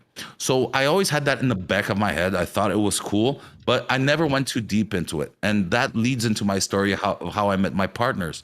Well, I met them through a genuine question side. They had that alpha group, and I was brought onto it. And I was brought onto it because since I had a community in esports and I had fans, a lot of the people that followed me, that the few that were into crypto, I was seeing a lot of scams going around at the time, to say the least. There were games that were targeted towards Brazil, Philippines, towards Chile, to Colombia, to a community that had less acquisition power, and they just used those social media influencers to target them. And people were getting loans to get into those games, and it was obvious it was a Ponzi scheme. But how could I tell that without understanding the tokenomics of something? How could I explain to my community in the most obvious way, where sometimes I'd feel like explain it to me like I'm 5. I understood there was a Ponzi, but as much as I say it's bad, it's horrible, they're not going to believe me because everyone else was getting into it. And I'm like, you should never get into this. So I found myself in this alpha group asking my partners exactly this. I didn't know they'd be my partners, but I'm like, I have a following, guys. Like I didn't say who I was back then. Like I have a lot going on, and I just want to be able to explain to people how to not get fucked, basically. And these are the games, these kinds of things. And they explained it to me as the prisoner's dilemma back in the day, where it's like, someone's going to be left holding the bag until the first person go out. Yeah, it's just capital coming in. Everyone's making money. The first time that someone checks out, you're going to start seeing back to negative. And that's what happened. So I'm like, wow, first, these guys knew how to say it. And I explained to those who could listen back then, because not everyone's going to listen, but the most I can offer is put it out and hope that people fall into it. So that's how I met them, right? And in what same way as they did between themselves, I think I spent for the first 3 days, maybe 3 hours in the first day, 4 hours in the second day, 3 to 4 hours in the next day. And we're just chatting about random things, about some of the projects that we've been influenced by, what we see. They had alpha. I'm like, what are you seeing on the game spaces? Is there anything that's worthwhile? Is there something that's not? And through throwing these ideas, we started to just see that some things were sticking, right? More specifically into this DeFi space. This project started as a DeFi thing where it was supposed to just be a fundraiser. But coming from my business side and from my experience, I'm like, for the goals and for the proportion that I want this to take, this has to be done as an NFT on Ethereum, so that I can bring spotlight onto it. So I want to be on New York, per se, if the blockchains were cities. I need to be on New York where there's spotlights, so that I can blow it up to a Bored Ape. Not trying to say like we will get to them, never promise anything, but the goals are there. And that's how it started for Flare and for us to piece this together. But it was influences from everything that I saw. And up until that point, I wasn't just talking. I was already, as I said, when I get into something through my anxiety, I go heads down into it. Like I start reading onto it. I try to understand it as best as I could. So I was already invested in the Mutant Apes. I was in CloneX. By coincidence, I like clothing. Like, I don't know if you know, like Vlone, I'm wearing like Jordan with Travis Scott, things like that. And I always invest in things that I like, right? I'm like a Warren Buffett. I don't know how you're going to say it. Sorry for Warren Buffett. You got it. You got it. Warren Buffett. But so I invest in things that I like. So I invested by coincidence into Artifact at the time because I really liked their idea with Nike, with what they could do and create. And I saw that by coincidence on my Instagram. I'm like, Zapcho. I'm like, the dude's head name is Zapcho. I'm like, there's no fucking way. After I had already invested into the community and shit like that, I was ordering sneakers from this dude in 2017. I was asking like back in the day, I'm like, I used to personalize shit because I like it. I was having all of my teens done on a Jordan sneaker and shit like that. I'm like, this dude's the fucking founder of Artifact. Like, what the hell? And so went, picked his mind a little bit to see like what was going on, what was possible and shit like that. Super humble guy, still chatting. He's like, yeah, of course, dude, I am that guy, you know. I'm like, holy shit, good for you, everything like that. And so that's how I got into crypto. It was in 2016 with crypto and just getting paid by it, then going a little bit deeper into the rabbit hole, and then literally trying to be an expert in many areas, but you can never be like an expert in many. But I tried to learn as much as I could from the experts in these different areas, from the clothing, from the NFTs, from the DeFi guys, from the pure tokenomics side, from even the Ponzi scheme guys, what they were doing, so that we could have an idea. And when meeting with my partners, when getting all of this going into a full circle, so we saw that we had something amazing in our hand, which was really big, and it was at first hard to explain how big and what we wanted to do, Right. but that there was something there because every area that we had connected, someone had liked, be it from a pure investor side to a pure fashion side to a pure esports person to someone that was just purely into lifestyle events. Everyone had liked the idea. So we're like, there's something here. We just need to start building it. Right. And this was December to January of last year. Awesome, man. And so I will let you give your version of how you met Ankh and Ryan and started this idea. And then I'd love for Ankh and Ryan to chime in with their perspectives as well. Oh, of course. So I met them with this idea. And like I said, I was just trying to get information. And these were some genuine dudes, knew how to talk shit, knew how to just like have a good time. Yeah. And they knew how to explain well. So did you meet in their alpha chat then? Yeah, it was in their Alpha Society. Exactly. This is Okay. the group that they said they were leading to question projects. I was led there by one mutual friend that was investing into a game that I believe could be good just from the esports side, right? I saw something called Heroes of Mavie. I'm like, I know Clash is big. I'm like, if they're trying to do this version, I think mobile I always thought gaming could be a bridge into crypto, but so many people had talked about it, and I know that esports had a lot of people that disliked it, right? Like as much as I come from it, I believe we're the closest bridge, but we also have some of the biggest pushback into the scene because there had been so many people that just came on board and just abused the system, and abused their influencing power, abused everything that they had, and they just started taking advantage. So yeah, it's going to leave gamers hate NFTs. They hate it's horrible. Like NFTs. half my friends, they do shit for me because they're friends and like family because we travel the world together. Right. But if it's just for the NFT side, they're not gonna do shit for me. Like I have to say, no, dude, trust Wilton. Don't even forget Zeus. Trust me. Trust Wilton, the person. Right. If you trust me, do this. They're like, no, for you, of course, we're gonna do this. We're gonna go, but they're burned from it, and I hope to be one of the guys that leads to change that. Yeah. And so Flare started in a conversation about DeFi, where hey, I'm really good at my job. Like I'm like, hey guys, you guys have been awesome. Let me dox myself, right? Like, so this is Zeus. This is my following. This is my shit. Like, this is who you're talking. These are the people that I'm trying to help, like my followers and shit like that. Like, oh, holy shit, you have a following. Yeah. Don't be that guy who uses that following for shit, blah, blah, blah, right? So we keep going. And then we're like exploring the sides. And when we just joined the whole picture together of, hey, let's do something that not only is DeFi, where we could be doing a DAO, which was really hyped at the moment, like everyone was doing DAOs, but we wanted to do something that would bring the spotlights. And so I wanted to, out of the gate, this is something that we don't release ever, but we have one of the largest NFT collections ready to be released out. Like we did all our work on the back end, things like that. But I wanted to bring spotlight. And they're like, you're crazy. Why are you going to come in with like, instead of doing an MVP round, trying to do something like that, you're trying to go full front on. And I explained the vision and they got it from the connections that we had. I'm like, we're not just starting an esports organization. Like I'm starting the esports organization and brand, and I'm coming with both feet flying, right? I want to outscale the competition. And we got really creative with the ways we wanted to do it because Gary Vee, like, say what you will about him, he brought an interesting aspect with the conference self-betterment and bringing real life experiences to it. So we're like, how are we going to bring value to our investors? At the end of the day, yeah, you're going to invest with us. I'm like, I know how to make the business run, but we also know that Web3 has a short memory. People need things that they can grasp onto right now so that they can believe in you. It's not just about the long vision. And we wish it was. And that's why DeFi maybe was cleaner back in the day as a vision from what we believed.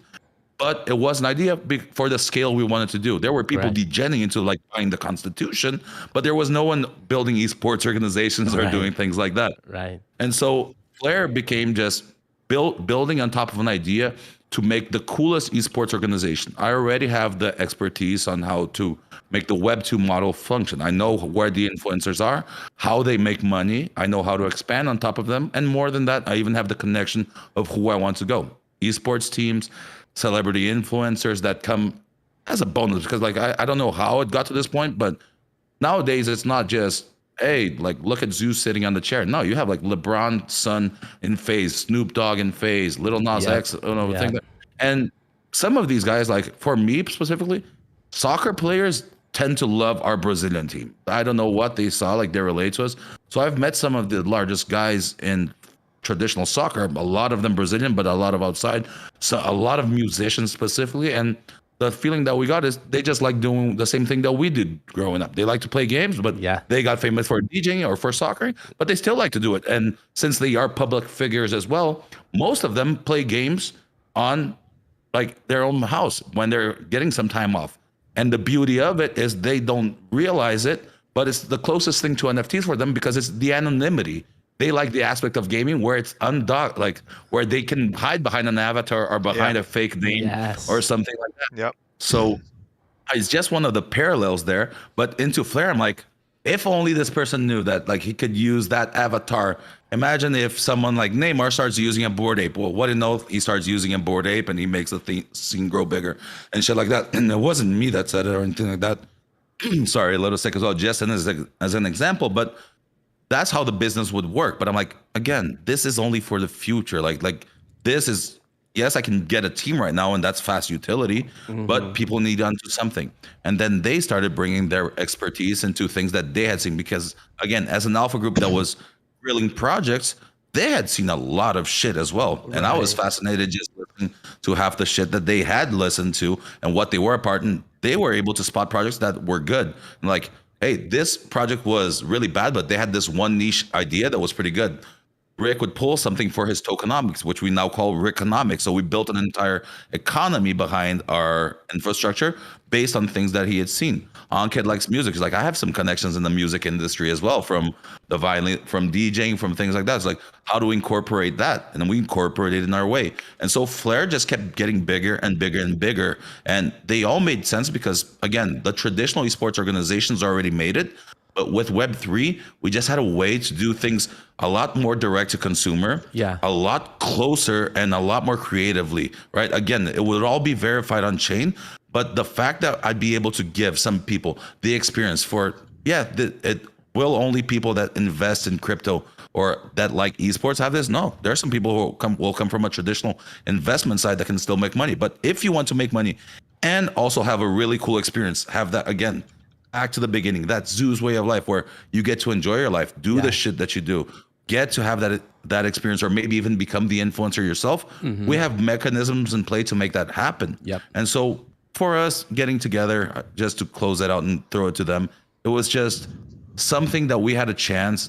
So we saw a chance to not only have a business model that worked, but we got to do something really fucking cool that we liked in our image. The scene still hasn't been. There's a lot of malicious actors, but it's not rotten to the core. And we can still do things the way that we want or believe they should be done.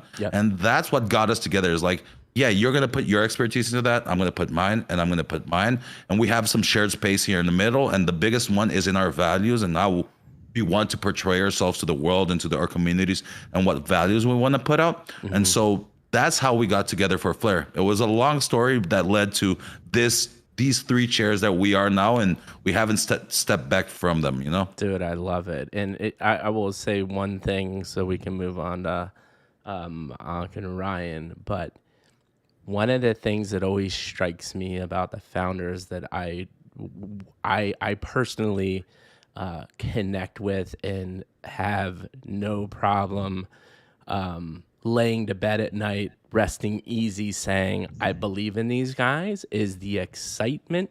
There's an excitement level in people's voices when they talk, and you have it. And I can hear when you talk about what you're doing and the potential, there's a level of excitement, and the pitch in your voice is just a little bit higher. And we've had lots of founders on this show, and actually not all of them have it. So it's so refreshing and nice to hear you have that. I can tell you're passionate about it. I can tell you're excited, and that always gets me pumped. Thanks, man. That is the goal. There's no way I could not be excited about this. In the way that I always sum up, it's the sum of all my passions. It's the lifestyle, it's the vision, it's the people, it's the esports side, it's the influencing side, it's everything, and not just from the utility. I'm saying, I hope to be a part of this. I don't want to just sell something that I don't believe in. I want to walk and be there with it and be part of these experiences. And I'm excited because esports people, we're a growing fucking industry, but apparently they're a little dumb like they have something in their eyes where they can't see it, or they're on like horse track race mode where they just look forward and they forget what's coming to the side. Yeah. Because esports was nothing, not nothing, but it wasn't as big as it was 7 years ago. And we outpaced everyone because we were innovative, we were close to our communities, and we did shit. And here comes someone that's doing the same thing, but on the innovation front, it's leaps and boundaries forward, and it's being ignored. So businesses that tend to ignore shit tend to be forgotten. That's how the downfall of industries and countries and everything goes, is if you think you're too hot of a shit, someone's gonna come and knock you out, right? Normally it's not, it comes from a place where you think too highly of yourself. And so I'm excited because right now I'm in a position where I'm not gonna come here just to get it. Like I'm not gonna, first, for the listeners and viewers, not promising results, but I'm promising hard work. But I have an opportunity to overtake this industry by miles, where it's like, what the fuck just happened? What kind of went past me that I didn't even see it coming, you know? Yeah, dude, so of course I'm excited. I love that. And you can use the age-old analogy in the corporate world. People always reference, dude, Kodak invented the digital camera. They had the digital camera sitting in their corporate offices, but they're like, no one will ever use that. And guess what you don't have? Kodak digital cameras. And it's just the forward thinking. And when you get too big in corporate, and so coming from corporate America, you make a good point in the fact that, one, they tend to not be able to see the future because they can't get out of their own heads.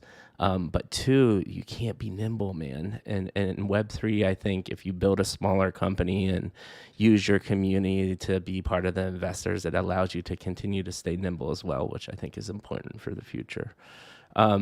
Amazing story. Ankh, I'll let you go first. I'd love to hear your point of view of how this all came to fruition. And then Ryan, you can chime in as well. Yeah, I guess like the story, I think from my point of view, is pretty similar in terms of how we met. So I don't think maybe it's not worth kind of going over. Yeah, you don't have to rehash just anything else to add to light from the story. Yeah. I mean, I think from my perspective, right, when I first started hearing about this idea, I kind of just like, as I mentioned, I kind of have a very kind of investor mindset, like in terms of like, how do we approach this? And to me, there were just like a few different things, right? One is you see all these things happening in crypto, a lot of which are Ponzi, but then you see some potential value, right? And I think like a lot of the value that you should be trying to aim for are things that are very simple and simple to understand for most people, right? So if you can't kind of sum up like at least something in a paragraph, and we have a paragraph now, which we think is great about what Flare is, but like if you can't kind of make it easy and bridge between sort of models that already exist and work, right? Then I think it just becomes really hard to transition people onto it. And so for me, like I saw this as like a perfect opportunity of being at kind of the right place at the right time and at the intersection of all these different huge trends that were happening, right? Yep. One being in esports, just exploding, as Wilton can attest to from his life, but it's not just because of that. It's because of just the number of followers, the number of brands that are being built, right? The number of hours of engagement, direct to community that's going on is kind of unprecedented. And it's kind of, in terms of just the amount that it's exploding and growing, right? We have all sorts of comps. We always bring up FaZe Clan, which just IPO'd at $1 billion, because like that's crazy to think about. And they're barely starting, like they could be like a $5 billion, $10 billion brand easily in 3 to 5 years if trends continue, right? Yep. Just like so that's kind of one part. You can say, all right, there is a huge market here still. There is a Web2 market. If I was to go back to what I talked about from that trading nation, people are paying to be part of that community. It's not a Web3 community, but it's a Web2 community that the society's valuing itself. And then on the crypto side, you kind of ask yourself, okay, like what's kind of where are we in sort of the life cycle, right? Because you have sort of ups and downs, whether it was 2018, obviously Bitcoin in 2009, but each iteration, right, you have a little bit more interest, a little bit more money, a little bit more kind of use cases or things coming in. But only after like these certain things happen do things become feasible, right? So there needs to be a certain amount of market cap, there needs to be a certain amount of users, it needs to be thought of as something serious, right? Which kind of only happened in 2021. In terms of like where it was and where crypto was. and this project, this sort of a project, this community owned governed thing, like no one would have taken it seriously even like a year ago, probably. You know, it would have been so early on. Things like Constitution DAO had to have happened. You know, people had to have been able to raise like even tens of millions of dollars. I know that was a different market almost. Well, not almost, but it is. But Right. stuff needed to happen for sort of this sort of an idea to be possible, right? And it probably wouldn't have been possible a year ago. But today, or I guess 6 months ago, 7 months ago, like it became possible because like you had all the right precursors happen on the crypto side. And so like it was just kind of like very much so like you're kind of at the right place at the right time for the right idea. And then you think about all the other sort of gaps that are similar in terms of the population being like very similar. A lot of crypto people were gamers in the past, right? And that was and people kind of understand avatars and living in this metaverse when they're playing, as Wilton had mentioned, whether it's under their avatars or in Counter-Strike or RuneScape or whatever else, right? Like people understand what this is. It's just sort of making sure they cross the bridge and understanding how to do it in a way that creates the right incentive systems for people, right? Right. And for us, that's just kind of and for me, it was just kind of like this is like a very, very unique idea. Whether or not like we're successful, like we believe in it, but what it does for the space, I think, is it really pushes it forward if we kind of pull it off, because we're trying to prove a model, right? Like a business model that works, and what you want to prove is something that's superior to what came before it, right? And there's different ways to measure that. It could be engagement, it could be the value of the consumer. In this case, for us, part of our consumers are investors, right? That's just how Web3 works for ownership. Mm-hmm. But again, like how do you participate these people and how do you participate into this kind of new ecosystem, right? And for me, like it was just like a very, very intriguing opportunity. And yeah, it's been kind of 7-8 months since we kind of started working on it, and a lot of things have changed, obviously, but I think the fundamental thesis is still there, right? We always like to say that we don't need to make this a Web3 project. We could probably easily raise VC on a Web2 version of it, right? Because all we need to do is be like, hey, Phase is $1 billion.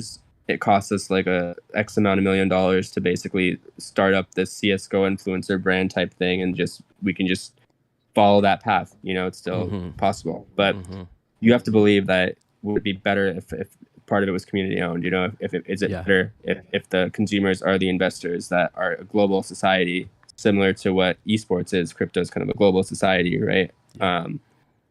And I don't know. I mean, the verdicts. I mean, I think the answer, whether it's Flare or I hope and I think it'll be Flare, but whether it's Flare or something else or a lot of different things, I think that'll be the answer. But again, there's going to be steps that need to happen, right? There are certain things that need to be easy to understand, easy for people outside of crypto to understand, to be able to look and be like, this is like an interesting model, you know, and that's how you iterate on it, by finding like a few that work really well, you know. Yeah, being at the right I love it because, and I can't wait to continue to grow our relationship together, because we're using Web3 to grow social media influence as well. So there's synergies there, and I think we can have a long-lasting relationship. Ryan, I want to give you a chance to chime in there as well. Anything to add to kind of what Ankh and Zeus have said? Yeah, I mean, I think I'll go more like to what the question actually was. I know these guys like to ramble a little bit, but it's okay. It's all great information. I'm just playing. Yeah. So I originally, I back when we were doing Alpha Society like full time, and I mean like full time, like it was a lot, because every day Ankit and I would just be researching and trying to find really cool and exciting projects, like reading dozens of white papers every day, going through all the like either tokenomics or kind of like through their marketing plans or whatever it was. And I remember looking into Mavia with the mutual friend that Zeus was referring to. Yeah, Rusty. Yeah, I was talking to Rusty about it, and he's like, "Oh yeah, like yeah, this is a really cool project." I'm like, "Oh, cool. Like, I'll do a write up on it." And we would make these like scorecards or whatever that kind of gave them like it wasn't even actually like if we recommended the project. It was just a safety rating, because the idea in my head was like, people are going to make their own assessments if they want to do the project or not. I just kind of want to make it clear, like, is this project like pure play Ponzi? Is it doxed? Is it audited? Like, kind of just making it more simple for people to do their own research, right? Like, that was like the synopsis of what we were trying to go for. And it was kind of doing one of those projects, and then Wilson like joined the chat one day, and he was just like, "Hey, like, have you heard about like crypto planes?" I'm like, "What the fuck is that?" Like, this sounds like the stupidest project ever. But apparently, it was like some huge.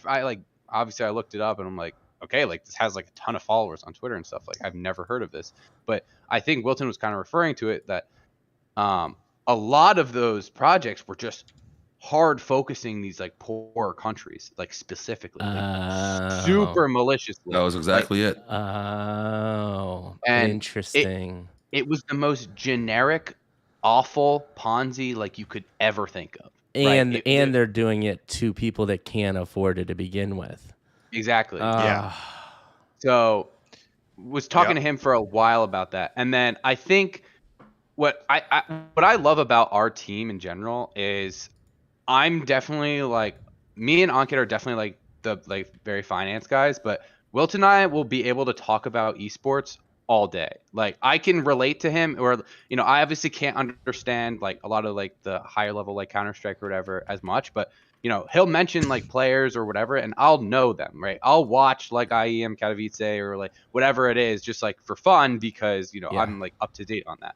And I think we can kind of we all have like our own focuses, and Ankit's definitely more of the like familiar with like building businesses and investing in like unicorn type businesses, while I'm more familiar with the like large scale like issuers and stuff like that. But all of us kind of work well like together and in like different ways. And I think that's kind of like the beauty of it. Awesome. Great story. I love that too. And now I'm going to give Zeus the opportunity to give us the 2 to 3 minute elevator. And you said you like to talk. Specifically, let's try to keep it 2 minutes or less. Tell us what Flare is all about and why I should spend my hard-earned money with you. All right. So 2 to 3 minutes on this. Let's try to get it concise. Okay. We're trying to bring professional esports to Web3. We're trying to be that bridge, as we mentioned. So it's a next generation esports organization, entertainment hub, and lifestyle brand. And we're doing it through our Mint Pass system and for our holders, because as mentioned before, we want our community to help us shape the direction of the brand and not only just be investors. We want to actually, we believe that the best people to help shape are the ones who believe in it the most and who share our values. So in an elevator pitch, I like to put it at this. What does that mean? It basically means we follow the Real Madrid model for the real world. We are trying to build a brand, and they are an amazing soccer team. They have some of the best players, but they don't make money with football. They make business. They make money as a brand. Yeah. That's what they are. They make it with their celebrity influencers, with the lifestyle you want to be associated with it. And that's what esports organizations are doing. As Ankit mentioned, if you think how big is the business, how big is the esports industry? Well, FaZe, which is one of these organizations, just as packed at $1 billion. That's how big of a business it is. That's how big of a growing market we're getting into. And Flare can do all that based on the experience that I have and my partners have in building businesses, building esports organization, and building tokenomics, and bridging it into Web3. Very creative, because we still enjoy what we're doing. We still like the experiences. We like what's possible, and we get to do it in our own way. So if you think about Flare, it's just that. It's the Real Madrid of esports and entertainment in a Web 2.5, because I'm not promising a metaverse future. I'm promising what's in front of us right now. We have long-term plays that we don't want to get front run on, but we already have a sustainable business model that works, and that's what we're trying to build. 2 minutes or less. Damn, you nailed that, man. That is very, very impressive. So with that being said, let's dive deeper into me as a potential NFT buyer. Everybody understands a pass. Let's talk about what is a roadmap, how much you can talk about your roadmap, what your pass gives access to, kind of what are your immediate perks, And then what does maybe phase 2 look like? And then Anka and Ryan, at this time, I think feel free to chime in at any time. You know, I want to just have an open discussion about the project at this point. Of course. So one thing so- I'd like to say before we dive in is, Yeah. in terms of a lot of people say, you know, we're planning to bridge the gap, and a lot of people think like gaming's a very good bridge because, you know, play to earn gains are the future or whatever nonsense you want to say. Our idea for how we plan to do that is building something that Web 2 people don't realize is a Web 3 business. Because that way it's not intrusive and people don't get like, oh, you know, I don't want to touch it because it's crypto or whatever. Like, the ideal world for all of us is that people find Flare either watching a game, they see our clothing, whatever it might be. They understand like this is a really cool or like brand, or they want to be affiliated with the brand. And then at some point they find out that there's a way that they can get more intimately involved with the business that no other business, unless you're Web3, can actually do. Yeah. That's the dream for us. Yep. That's what it means to bridge Web 2 to Web 3. I love great it. addition. But I love it. Yeah, we're brand ambassadors for a small little free mint project that has the same mission to create like a legit NFT betting platform, but really understanding that like all of that can exist with Web3. You need to use Web2 technologies and experiences and businesses to build what people think is Web3. And people need to get more realistic about that. So I love that narrative. I'm glad that you added that in. Yeah. Oh, yeah.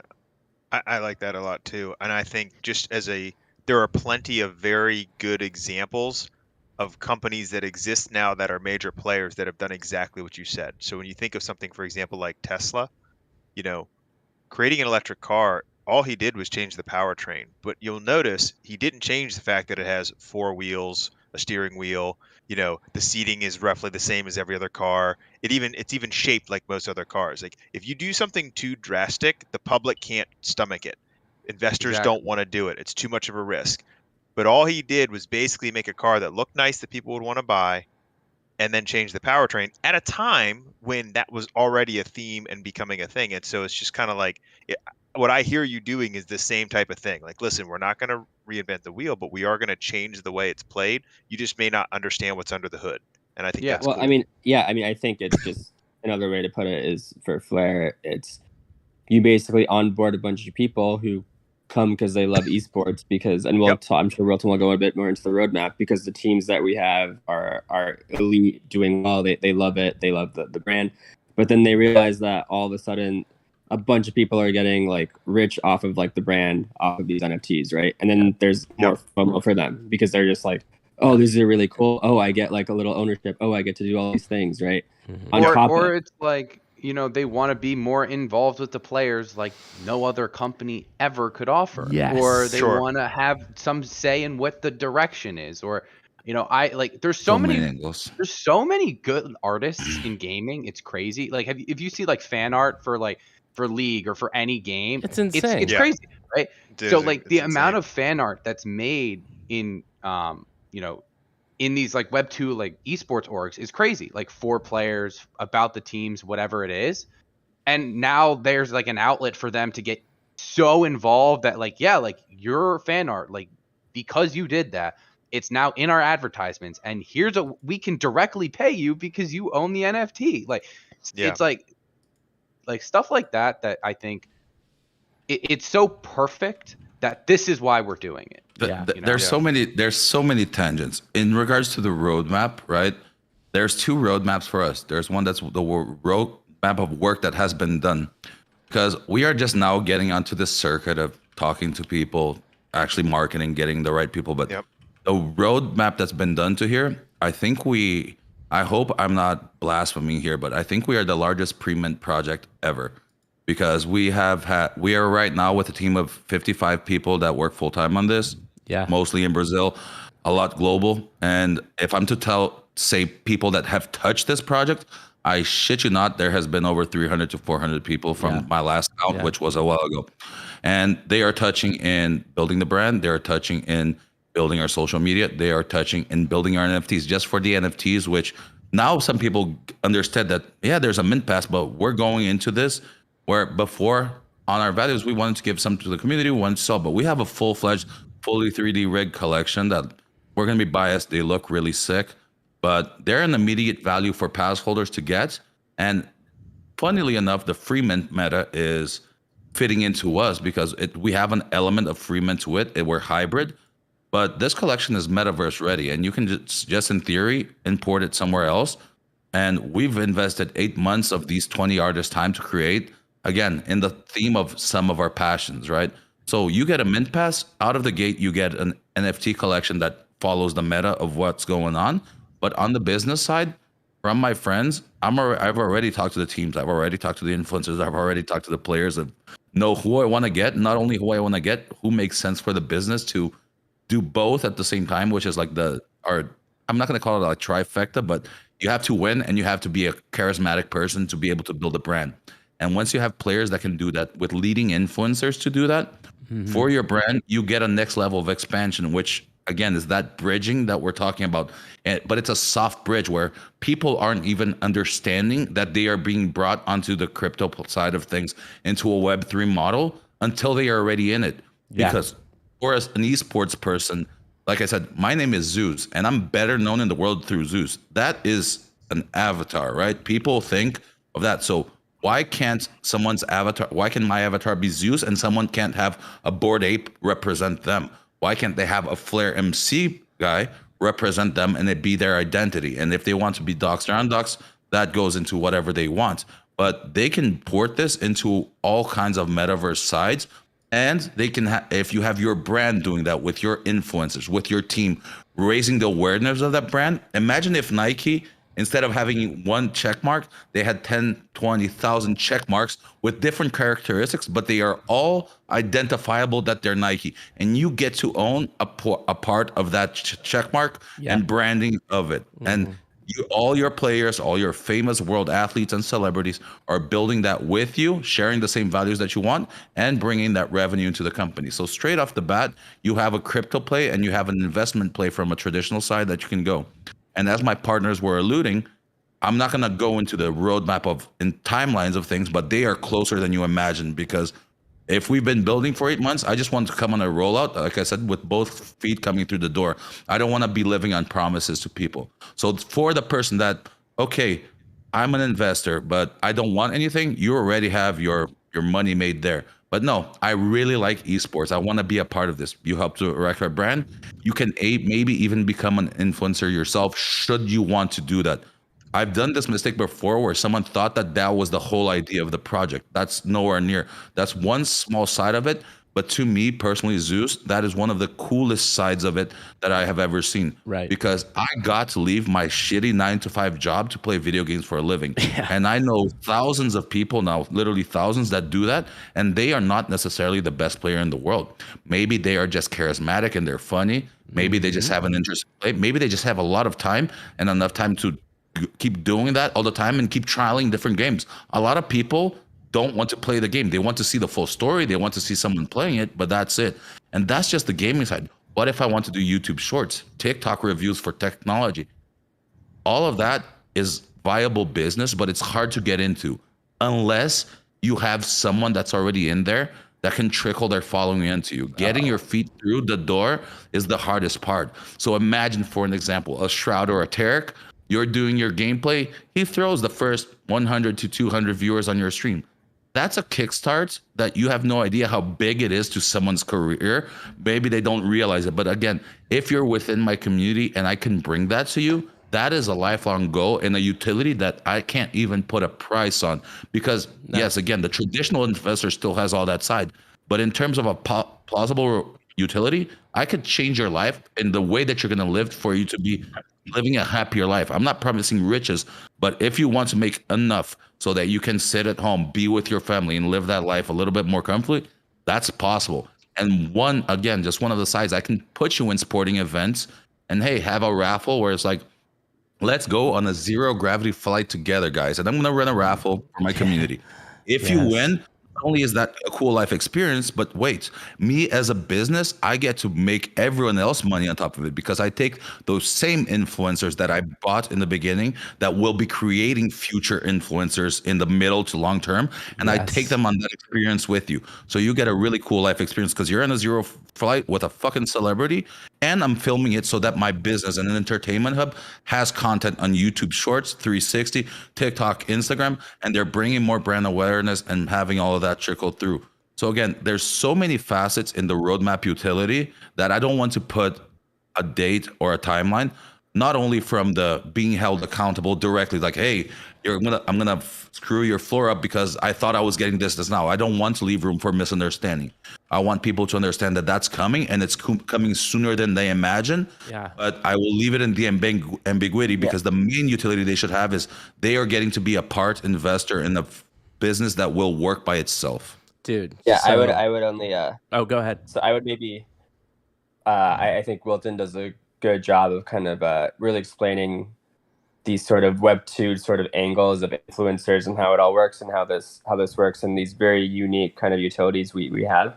I guess like I would almost like if I was just like an investor, right, and I was to put other ways, and I like to categorize it just like in short, medium, and long term, kind of like how you were kind of discussing it. And Wilton sort of mentioned a lot of the ones kind of in his when he was talking, but in the very short term, right, there's kind of a mix of crypto community and esports type utilities for these mint passes, right? Yep.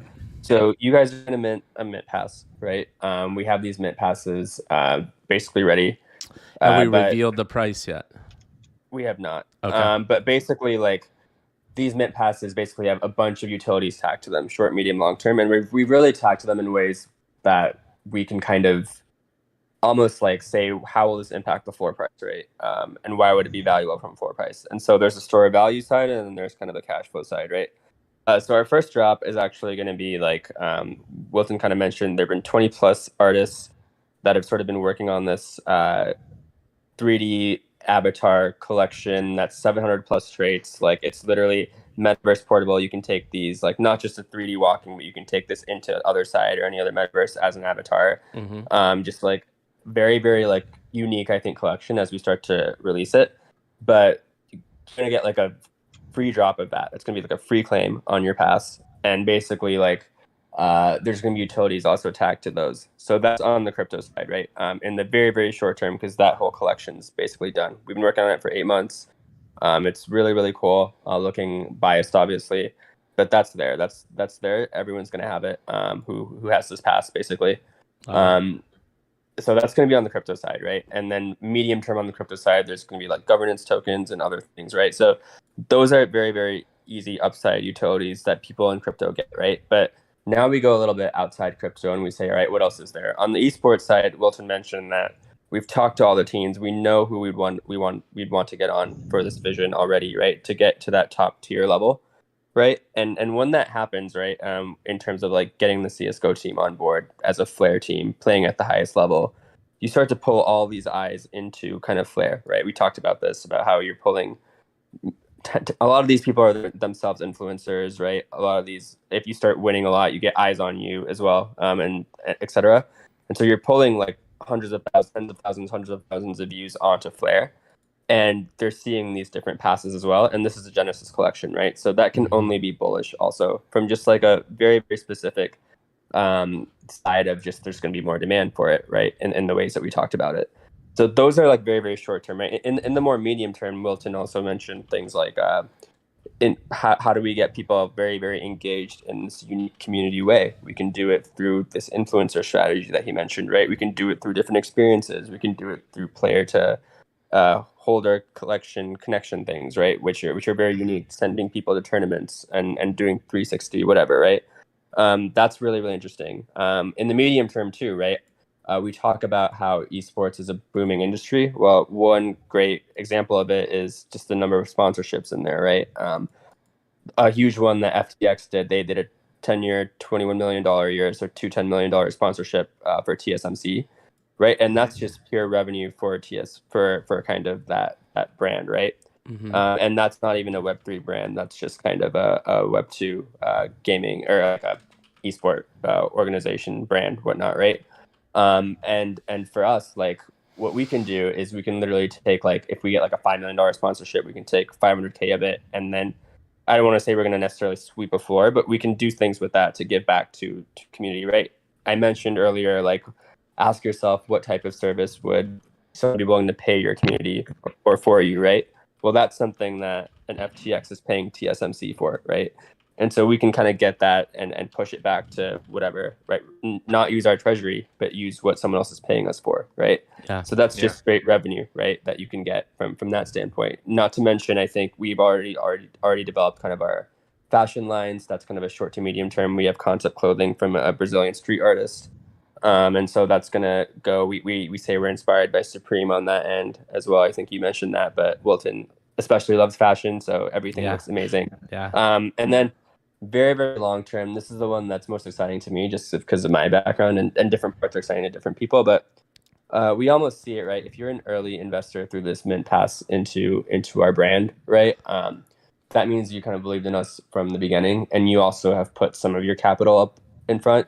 And for us, that's the equivalent of having some sort of a seed investment, right? It may or may not be the only kind of round that we have. Well, it probably won't be the only round that we have, but it is a seed round, right? In a way. Yep. And that's what's beautiful about some of these tokenomic structures. And so you should have kind of and our philosophy there is that you should have, if some sort of $1 billion exit happens, or even a $500 million exit like 100 Thieves, or like a $400 million valuation or $300 million valuation of whatever Team Liquid is, right?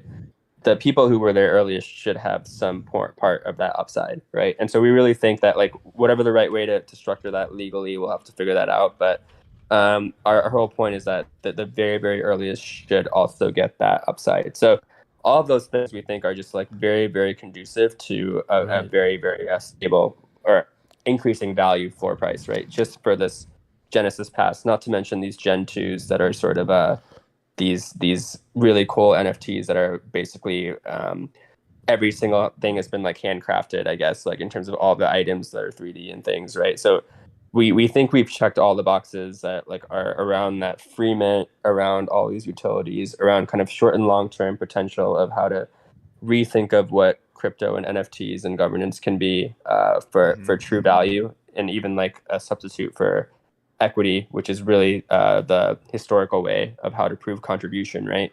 We're talking about different ways of proving contribution. So there's a lot. I just want to fix one thing. Sorry, esports it's booming, but it's not getting started. Or you don't have an idea for a CSGO team, to which I'm not getting into this again to play. The teams I'm talking with, the rays that we're talking, we're not even going full out. I'm getting into the top 15, top 10. If you make a major quarterfinals, I'm not going to go even crazy, you're already talking about 10 million unique devices that watch that one specific match. It's not the whole tournament, it's one match. It's a 3-hour block of it. The final was 22 million unique devices. And by devices, you're not measuring one person, because there are households with 3 people. There are bars watching this. There are 30 through 40,000 people in that arena, and that's one game. We are not a CSGO organization. We are an esports organization. So that englobes many different teams and areas, and the influencers from them that have those direct to community. And on Ankit's point, what I think is the baseline that people should get from this is, imagine if Yuga Labs with their coin, instead of you having a part of their ecosystem, you got a portion of Yuga Labs. That's a fucking game changer that's possible in Web3 that some people are sometimes, I'm not saying this about Bored Apes, but most people aren't willing to do that. And for us, it means we'd be getting an exit just aside helping build it. But our members, we believe that something just sticks with us, that if you're early, you have a discount. Like the horse that arrives early drinks clean water. Yeah. The people who are with us from the beginning, they should be rewarded the most from those. Everyone that's playing with us should be rewarded, but those who are in early, our belief. So for our long term, those are the people we're thinking of. There's a lot of projects that are thinking always only the immediate floor. We think we check those boxes, but this is a long-term play that we're looking for as the big ultimate payout. Those that believe in us from the beginning, right? And that's what I think is cool. And those revenue influxes that we're able to have through traditional sponsorships, through these traditional deals and marketing, like from the collection of clothing that we have and things like that. Those are just way that you can influx into the community once more, not only to the business, because The cool way about us doing it, not from a standalone VC point where you're able to hybrid with the community, is the influx comes to the community. It doesn't come just to those people who, in my case, from my personal thing, I helped build this industry. I should be an owner of the industry as a part. And what happened was bigger dogs with deeper pockets came in, and they took that from myself and from most owners out there. They sold themselves. They had their exits, but what happened to us that didn't? Like that helped build and didn't get our exit. Well, Right. Web3 is here to change that. Yeah, no, I love it. Ryan, do you have anything to add to just this passionate conversation about you guys creating really a brand, which I love how Yeah. you're presenting this. Yeah. So I love how you guys are gamers and, understand the esports side in a more, intimate way. Yep. The one thing I'd like to mention, and I try to make this point really clear, is that if you don't, that's totally fine, right? Mm, This is like what you said. Like, we describe this easier as an esports org, or as like, we're creating Real Madrid, whatever. At its core, this project is about creating a brand and a media agency. It's those two main things. And by media agency, I mean content generation, I mean creating influencers, I mean doing, activations with sponsorships, generating additional sponsorships. So it's all different types of revenue streams. And because we can have this core NFT collection that kind of syncs it all together, it's very synergistic. And I love the example that Wilton gave, where part of our NFTs are tied to experiences, right? So this is kind of like a teaser, but some of our NFTs, there's like 800 different traits or some shit, right? It's crazy. Maybe yours has a football on it, right? Yeah. And if you have the football NFT, that means you're going to the Super Bowl every year. And we'll fly you out there. You'll sit in a box like with the whole Flare team, whatever. We'll all watch the Super Bowl. But the part of that that's cool is that, we're giving back to the community. This is like a life-changing experience to people. That NFT is worth a shitload, right? Because there's a value attributed to that. It's like, how much does that trip cost?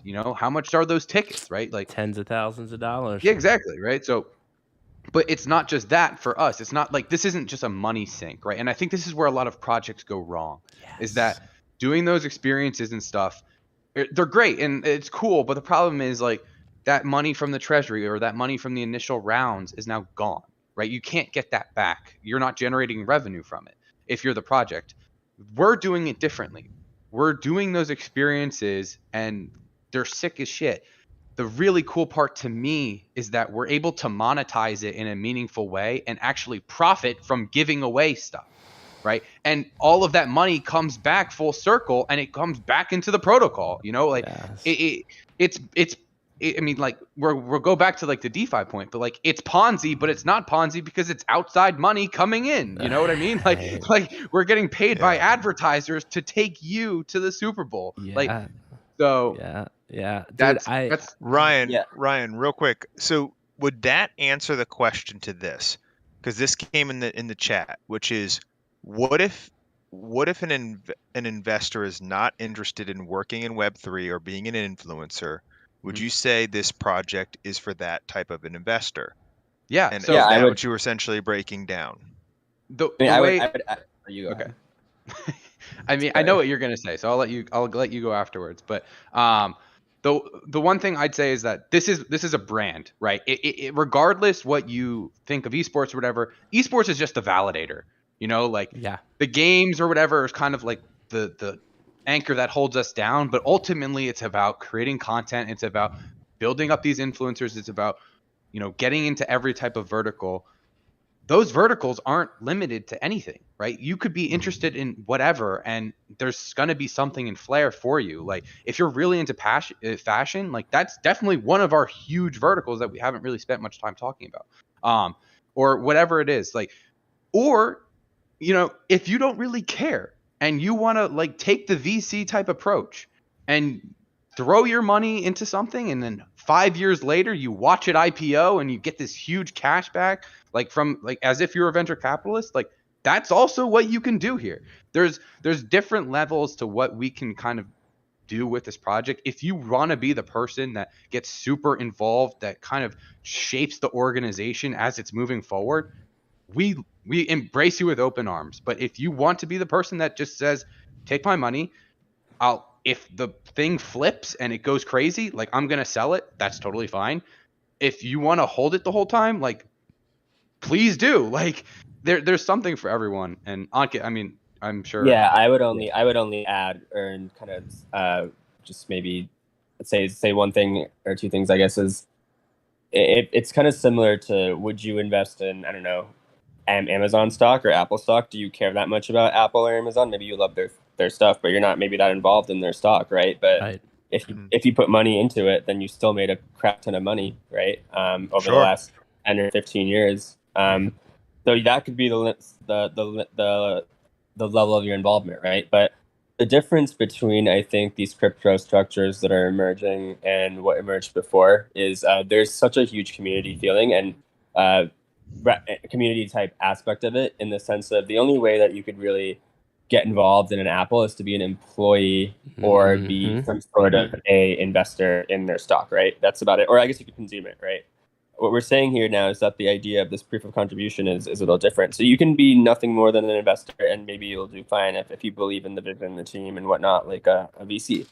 Or you could go down this proof of contribution path where you really love a single part of it. You show that you're active on it. We tag that to your wallet, that you through a roll or whatever, right? And all of a sudden that gives you more access to different parts of this thing, right? And that just creates a whole other avenue that companies in the past just weren't able to do. Like, it just wasn't possible this idea of decentralized ownership and this proof of contribution thing is just it enables all sorts of possibilities, right? So it's as like involved as you kind of want to be is open. It can be as simple as the pre-crypto versions of it, which is just holding on to something for profit, whether you're flipping it in a week or a month or 5 years, right?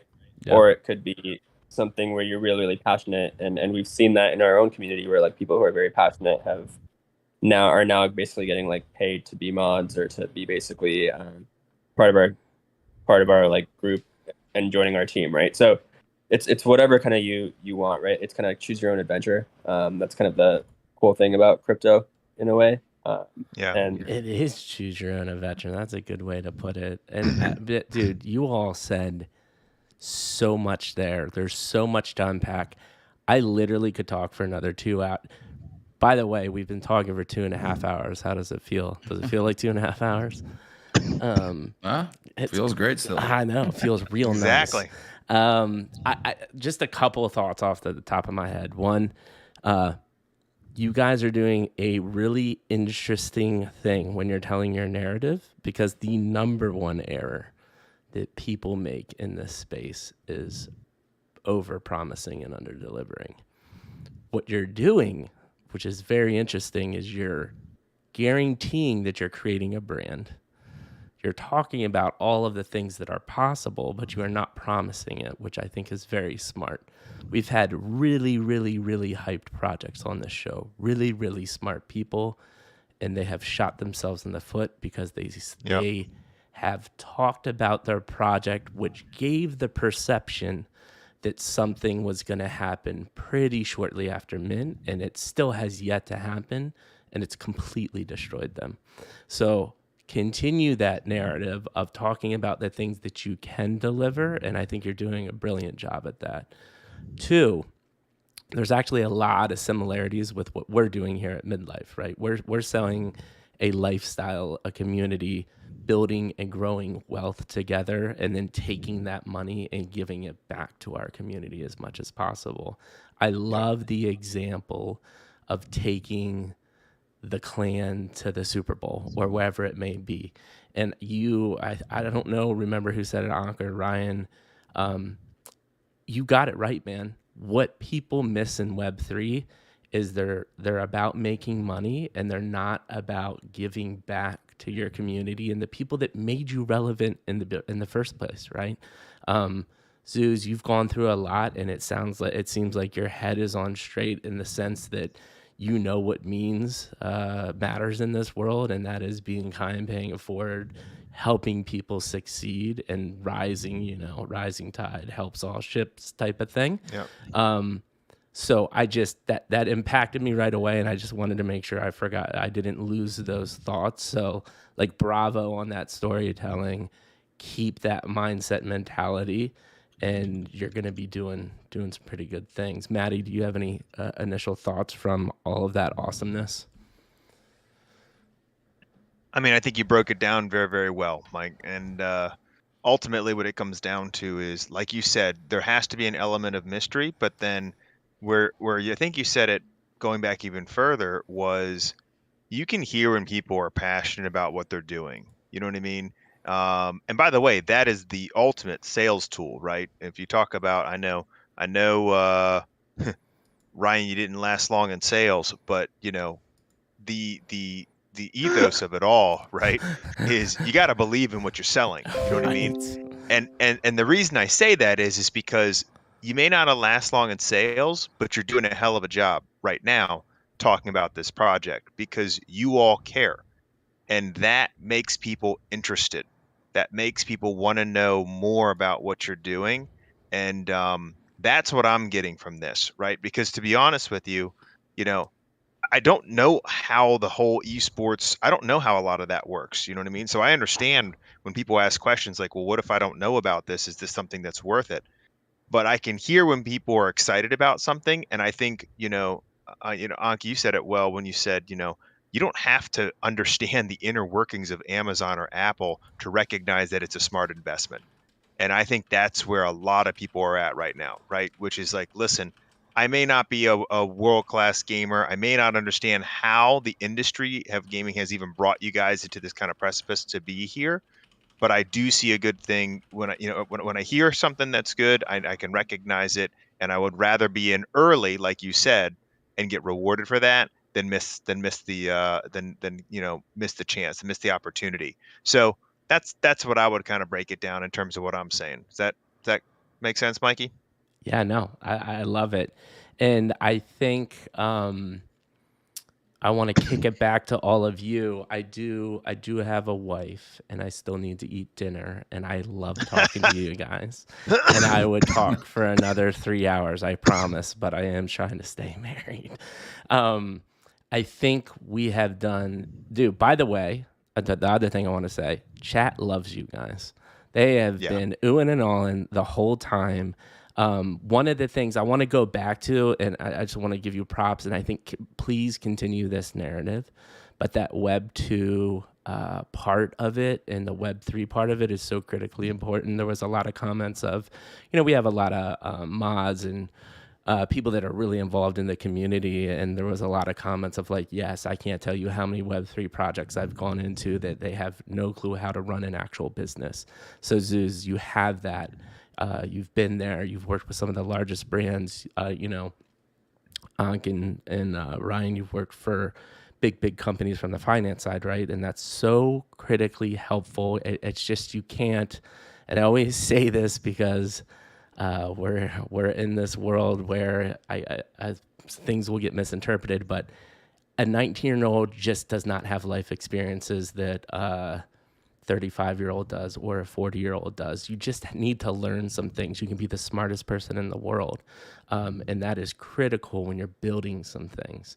And you have built things and been there, and that is going to be massive. But I love this Web 2 twist on the Web 3, and I think that's critically important because people are they're drinking crazy juice thinking everything happens in Web 3 magically. It just doesn't happen.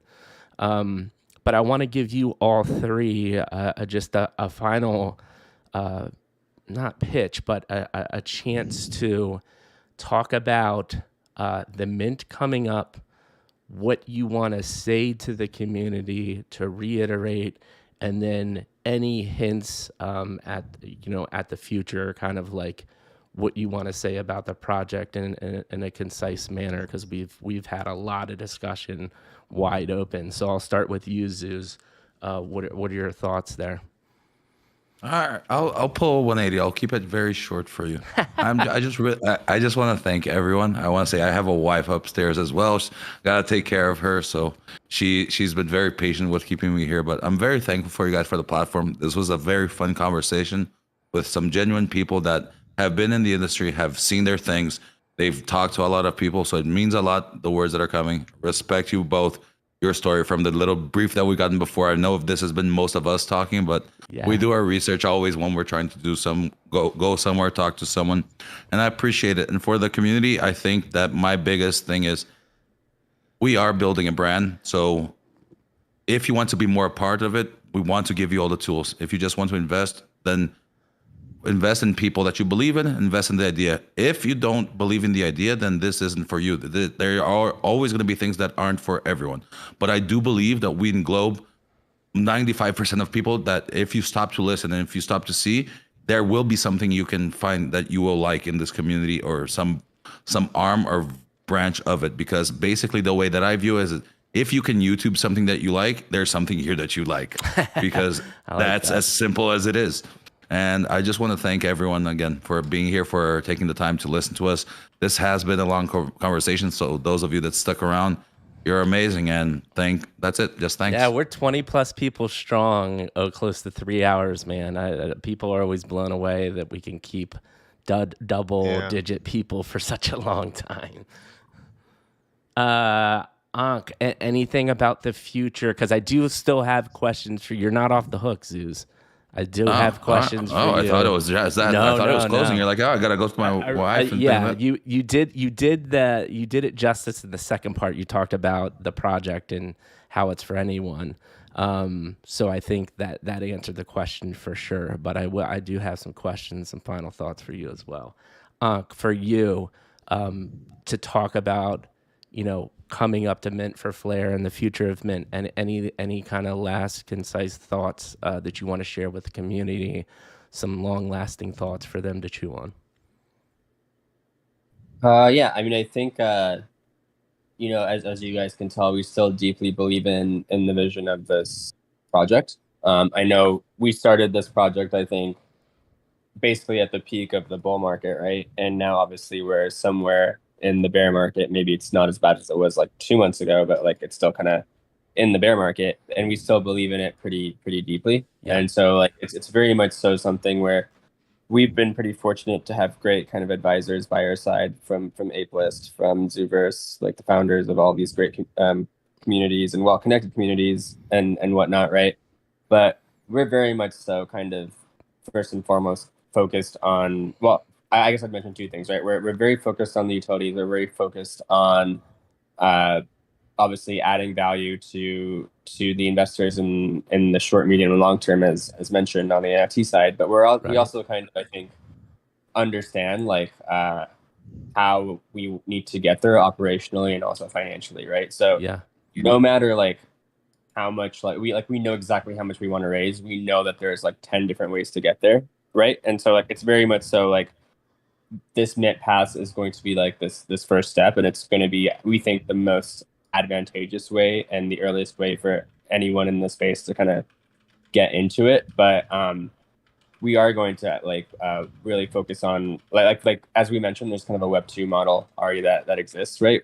Mm-hmm. It's very possible just to be able to if we decide we need kind of more money or whatnot, right? Like it's very possible just to go to some sort of other investors or whatnot and be like, hey, look at Faith, it's $1 billion valuation. Right. Hey, we have a team, we've already built out the team, and we can kind of basically like bridge whatever we need to bridge, whatever the market does or does not give us, right? Yeah. So we're pretty like optimistic regardless of kind of where the market is. And I think that should be a comfort to any sort of NFT investor, right? Because I like there's one of our advisors, he always used to say, this is not like a copy pasta project. Like it's not one of those get your pasta. NFT profile picture, stake for some token for some marketplace or whatever, right?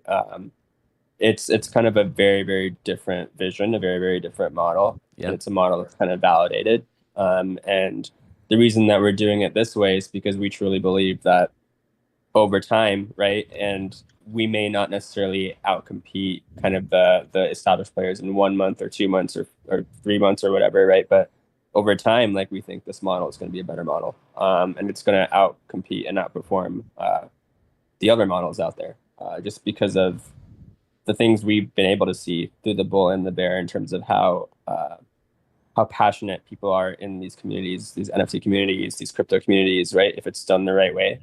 And so like that's kind of a passion that is not really shared, as I mentioned, in Apple or Amazon for the investors or the consumers or whatever, right? I guess maybe Yeah. Apple in a way has some fandom, but Yeah. that ownership Oh, part Apple of it, has fandom. right. But they don't like, right, for sure.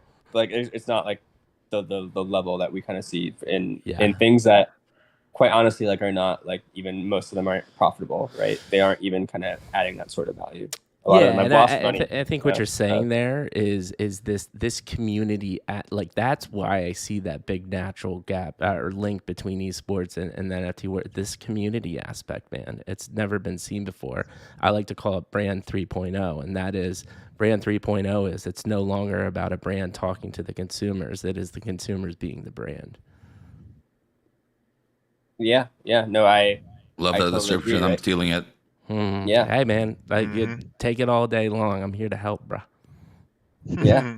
No, I totally agree with that, right? And I think if you believe that communities should have ownership in their culture and their brand, then like Yep. I think areas where there's a huge amount of fandom are the logical next steps, right? For this and for the next bull market, basically, right? Because I think the next bull market, we're gonna have to start to see like actual Web 2 to 2.5 or 3 kind of business models actually be built. Because we've seen what happens now, like when there really aren't business models, but just hype, right? Yeah. And I think that's a logical transition. Same thing that happened in Web 1, same thing that happened in the first internet. But we have now like a lot more money, a lot more belief that there's something here, And so, yeah. All I'll say is that. No, that's awesome. And Ryan, and any last thoughts here on leading up to mint and past mint for this amazing project? And before you even start, I'm sold already. So you guys are doing a really good job.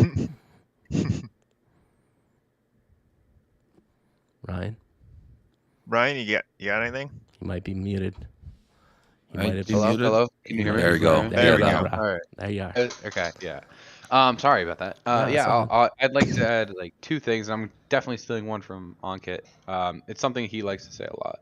But we started this project, and I think the first initial goal was that we wanted to be a case study for people in the future. Like when people in the future look back I like that. at the first real like Web3 business that like does it well and did it the right way, like we want to be the kind of business that they look at, because we're all taking it like the right approach. We're not taking any shortcuts. We're not doing anything like to kind of misguide the community or anything. Everything that we put out in terms of content, in terms of like our roadmap, whatever it is stuff that we've already done, right? Like the reason we're telling you guys about these experiences and stuff is we logistically already planned it all out. The reason why we're telling you about these teams that we're willing to buy is because, frankly, like Wilton's talked to the owners, all of them. He's talked to the players, right? Like we know how much they cost. We know how much cash flow they bring in. We know like logistically, does this make sense, right? So I think that's like the first thing. We want to be like a good case study for people in the future. The second thing I'd say is, I was on a call with a Twitter influencer like a couple days ago, and he was asking, he's like, are you ever concerned about putting real like tangible utilities to people rather than just kind of pure play speculation, right? Like how does that hinder the potential like astronomical price that you could hit if you just said we're partnering with Gucci? Think about that, like whatever, or we're partnering with Gucci to bring you this specific item, right? So like the values are going to be different. And I told him, like I think you're 100% right. I think once you start giving people actual things to think about, they're going to price it differently rather than let their imaginations take over. But I will say one thing. I do think that this project has the potential to hit a Bored Ape level price floor, but not for the same reason. Exactly. I think the reason why punks and apes and everything else is so like in the hundreds of thousands of dollars for floor price is because of honestly like bad reasoning. It's not fundamental. It doesn't make sense. Nope. Like to outside people, I think there is a potential, and Ankit was mentioning this earlier, right? If we hit $1 billion valuation and our NFTs are a symbolic measurement of equity, and those equity investors are supposed to get like a payout, like hell yeah, like those NFTs are going to be worth that much. Like they're getting that much cash, right? So, but it's not just that; it's also like the potential like upside that exists just owning real life assets and stuff like that. So I think. I do think overall, this project's potential is crazy, and it does have like really, really high ceilings it could hit, but not for the traditional reasons that are so common in NFTs right now. Yeah, and I love that last point that you made because I don't think we talk about it enough, right? There is going to be this that NFT 2.0 phase, right? The next phase where people are going to realize, oh, fuck, I spent $5,000 on this NFT for, let's say, a game. Well, I only can make $100 a month or $100 a day playing this game. There's a big gap about the money that I spent acquiring this NFT, right? And same thing with Bored Ape.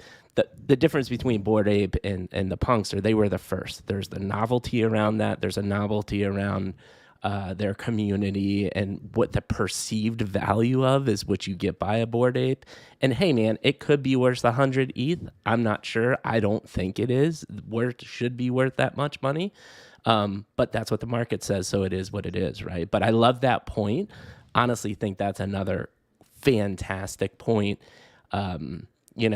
The influencer that brought that up, I think they were getting at an interesting question on the wrong side of it. I think your answer is right in the mindset that everybody should be thinking in. So appreciate that thought, man. No, I appreciate the kind words. Yeah, absolutely. And so this is where we get to close to the conclusion. Zeus, you're going first, man. We have one more. We have one more question. I'm just going to say 2 questions. I always say it's 1 question, 2 part. I'm just going to go 2 questions. First question, do you have any questions for us?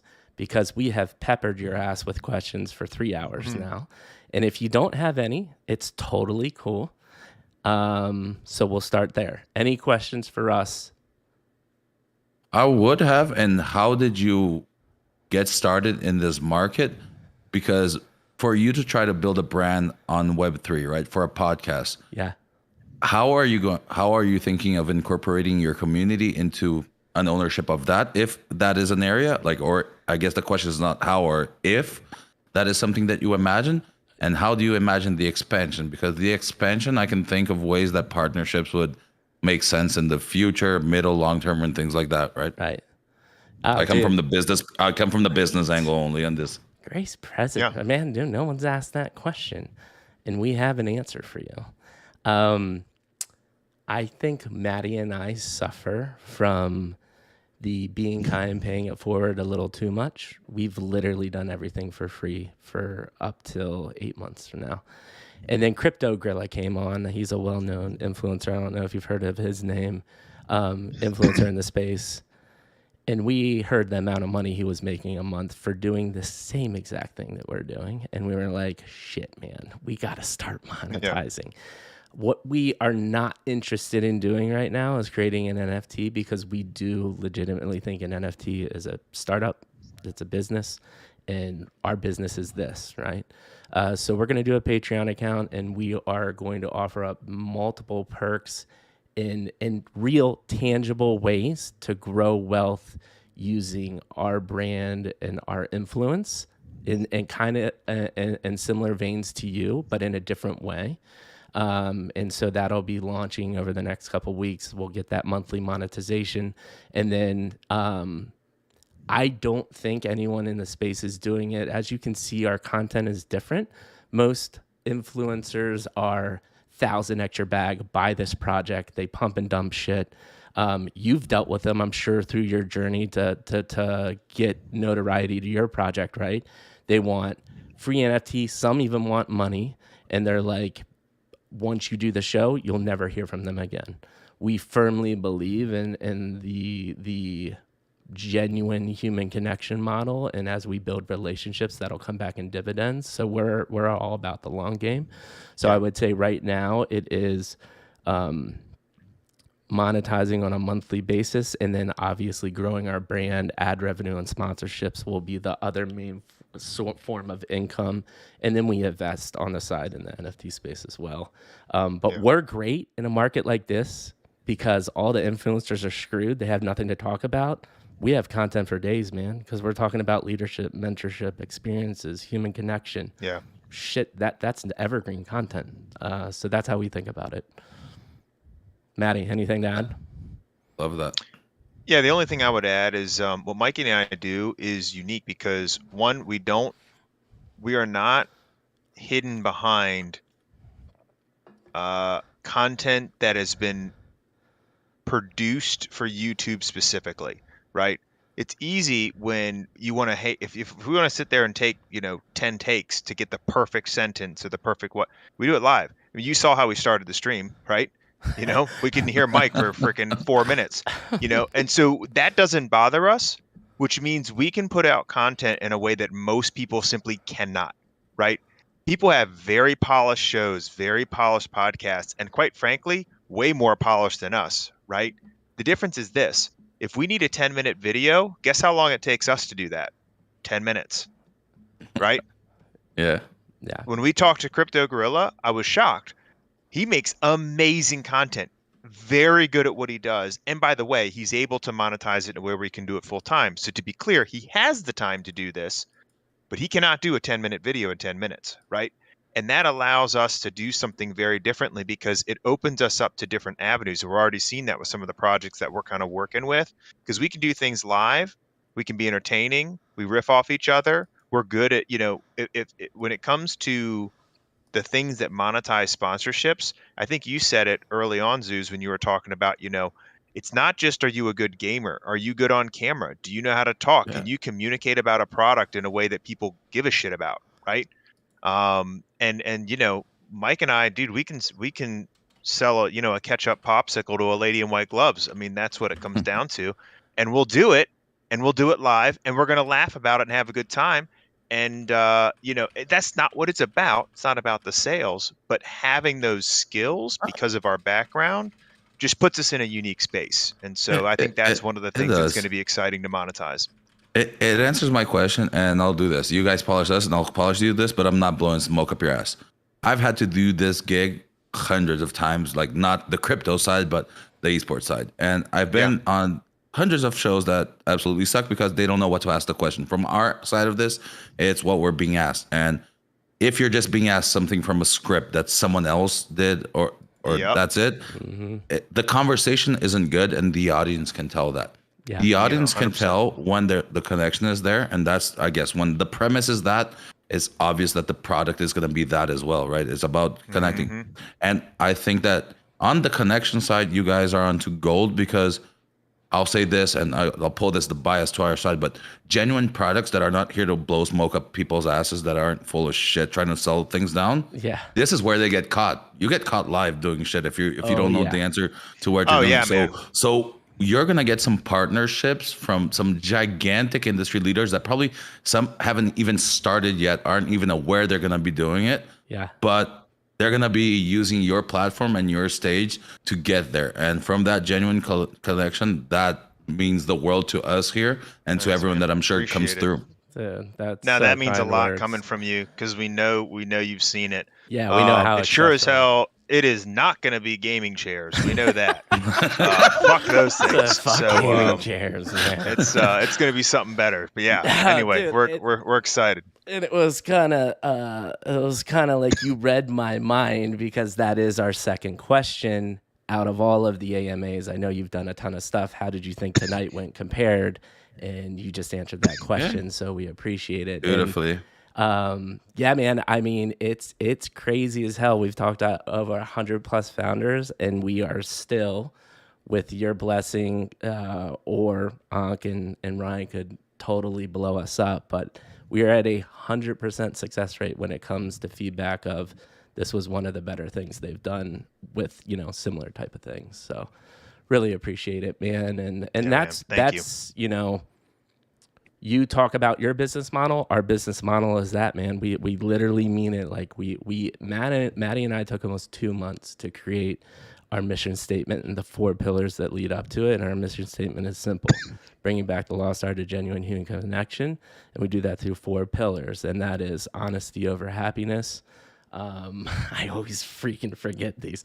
Think first. Think first. Think first. Honesty over happiness. Maddie, help me. I knew you were going to do this. I and always put us do right this, on and I the always spot, forget them. I you promise you, they're fucking amazing. Think first, honesty over happiness. Be kind especially when it's hard. Even when it's hard. Yeah, be kind even when it's hard. And then I knew you were going to do Improvise. that. Yeah, improvise. Learn from everything. It's something like that. Learn from everything. Yeah. So there's those 4 pillars that link up to that. I need to memorize this. I've done this like 10 times, and I always fuck the pillars up. But bring back lost out of Every genuine time. connection. Every is time you do. absolutely Yeah, what we're you about. nailed it. It was learn from everything. It was See? learn from everything. There we go. Yep. Think first, learn from everything. Honesty beats happiness, and Honesty be kind, beats especially happiness. when it's hard. Be kind, especially when it's hard. And we took 2 months to get to those 4 pillars in that one mission statement. That's the magic to me. And you guys have done the magic, knowing that you're building the brand and the right. And you're just doing genuine shit, man. Like you said, like, dude, it warmed my heart to see someone that has been so successful, literally proving our business model when you said, dude, I just took these esports teams and taught the athletes to interact with their community, be genuine, pay shit back. And that's literally it, dude. To us, there are very simple principles in life that make success. For some odd reason, we make it so fucking complicated. And that's what we're here to do, is help people realize that. I agree with you. To me, that's Web3 right there. It's cutting through the bullshit, through that corporate. When you say Web3 is brands owned by people, and when it's owned by people, by our communities, it's spoken like them as well. There's no more corporate shit talk. If you see our bio, it's very simple for a corporation. For I'm gonna call it a corporation that we want, but it's fully docs, no bullshit. Yep. That's what we try to do. Love it. I love it, man. Love it. That's exactly it. And on to you, the 2 questions. 1, any questions for us is the first. And then 2, how do you think it went compared to other ones that you've done? Yeah, maybe I'll, just because we were on the topic, answer the second one first. I get a lot of, I remember, like, I don't know if it was like 10 years ago, but like the very OG long form podcast, I think, was like the Joe Rogan type podcast, right? Yep. And then there was sort of all these kind of spin-offs from it. And I think like the reason that like the Joe Rogan podcast did really well is because there's and like the spin-offs and I love long form podcasts personally. I think everyone has their own preferences on where it is, but the reason is that like in a world where like everything kind of shifted into smaller and smaller sound bites, right? Whether it's on Twitter or whatnot, there's kind of a missing element of these long form, just getting very, very deep, but also, as you mentioned, kind of the human feeling and connection that you can only get in a long form podcast. Yeah. Right. And so like there's all sorts of niches, I think, within sort of a Web3, this conversational, like non-produced type thing. It's still not, there's not really that many out there right now. And so I think like you guys are probably positioned relatively well for both now knowing the network that you have, and also kind of if and when sort of the next bull market kind of comes back, right? In terms of when people get some hype, I think the type of crowd that we sort of draw into Web3, I think, is generally a little bit more fringy. They're a little bit more kind of I don't know if it's ahead of the curve or just a little bit more adventurous, right? In the fact that you can lose thousands of dollars and like just think it's, I don't know, just whatever.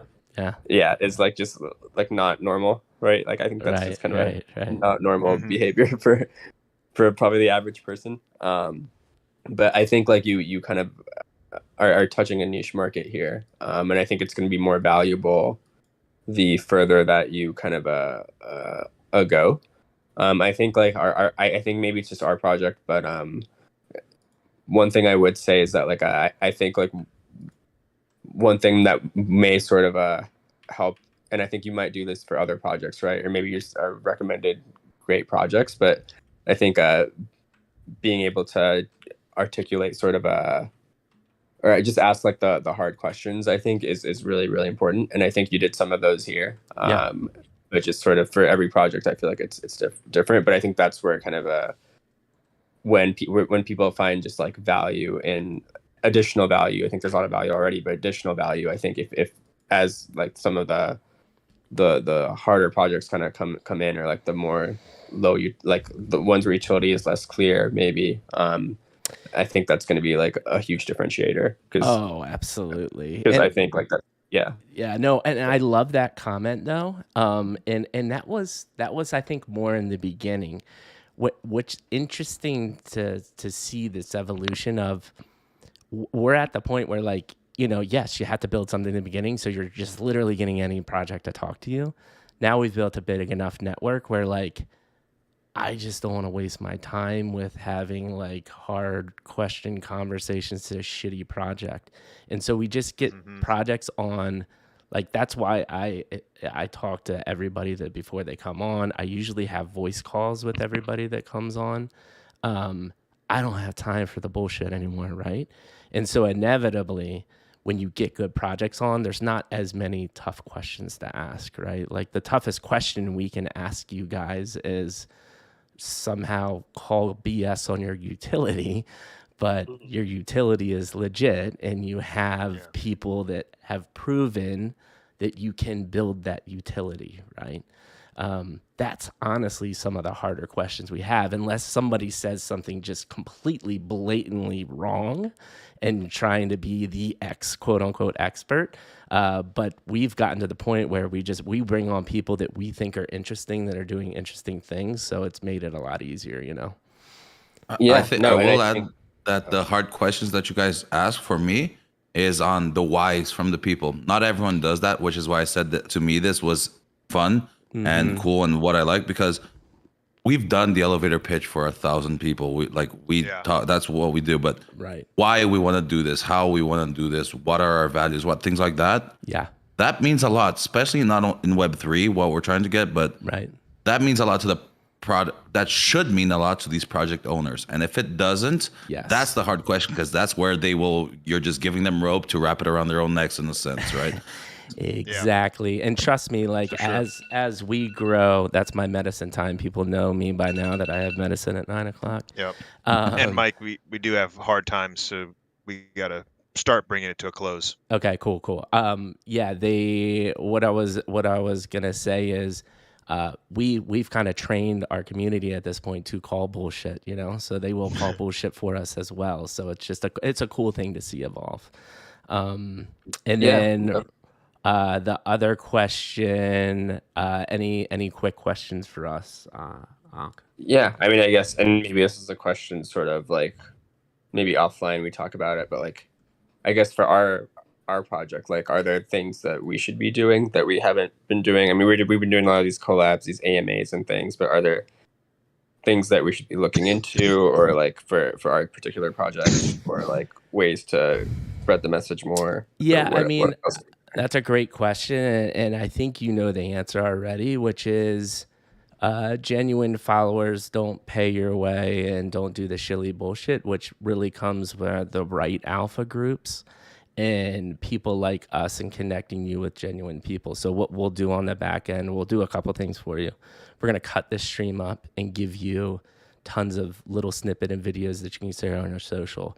I think your most powerful tool right now is showing how genuine, smart, and put together you are as a founding team. Utilize the videos that we give you in creative ways, because you can only talk so much about what your project's going to do. But what we brought out of you guys was stories, and use those stories to your advantage.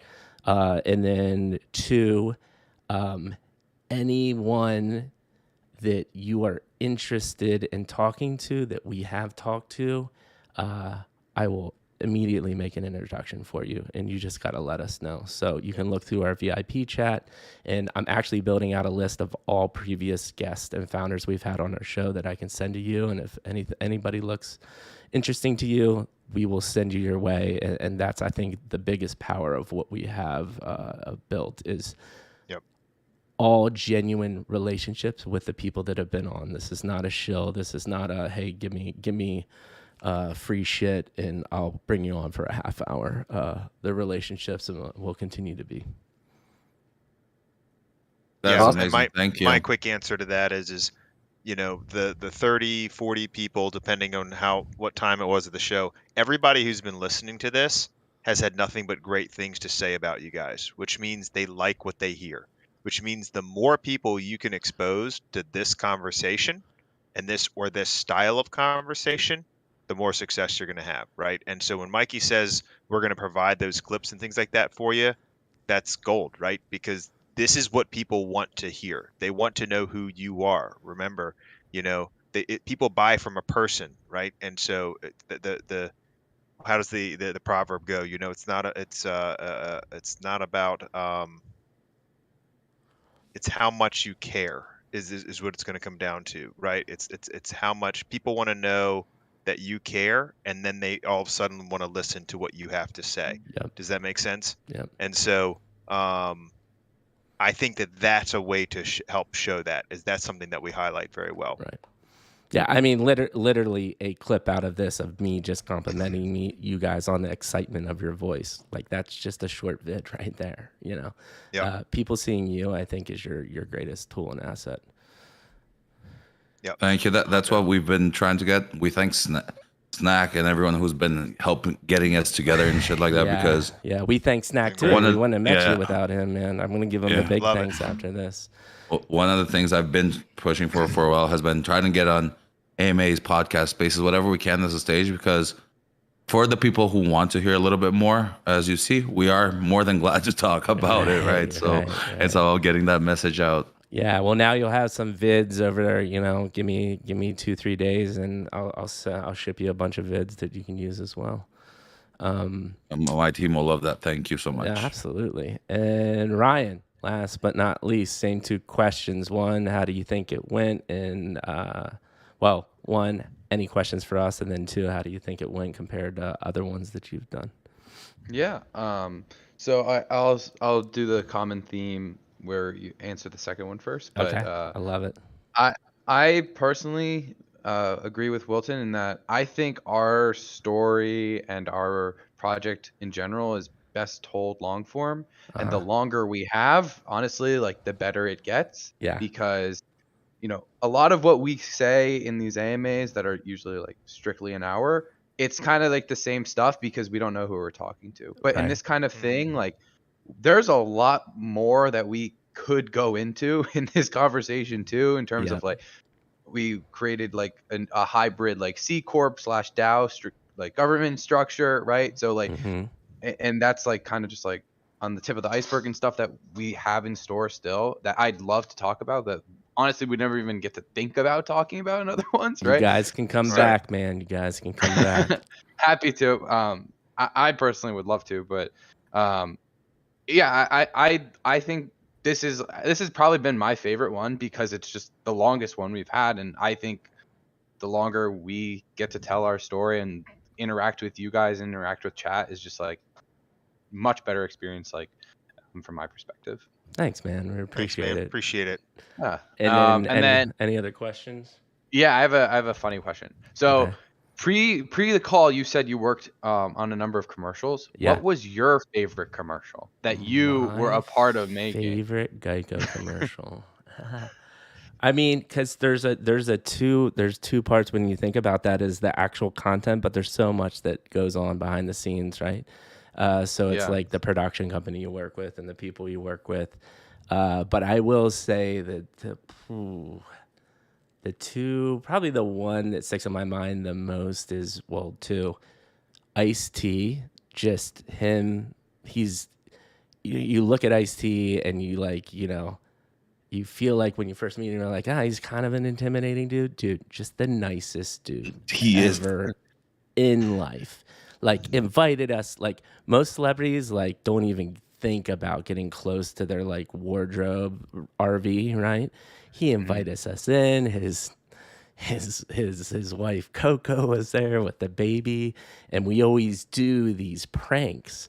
And he was in on the prank, and if there's a junior producer, we pranked them, and we did this whole prank of like them screwing up the script, and we had Ice-T like go rip this new producer an asshole, and he was so good about it. So that one by far the top, and then we did this. Can I like, give an Ice-T story? Sorry, you. I swear it's fast. Just we were in Liquid. We were on stage playing a match. I win a semifinal. I get off stage. They're like, "Oh, you need to meet someone. You and your team." He's a really big Team Liquid fan. You guys started winning, shit like that. I get down. It's Ice-T, Coco, and his son. And his son's already older. I don't know if you met him. And it's like, he's like, yo, my son is the biggest Team Liquid fan. He's like, yeah, I'm Little Ice, man. I'm the biggest fan. And he's exactly that. Ice is the nicest guy you would ever meet, and not imagine he was such a positive dude and just super chill, right? So just wanted to put that out because I agree with awesome. you. He's an amazing person. Yeah.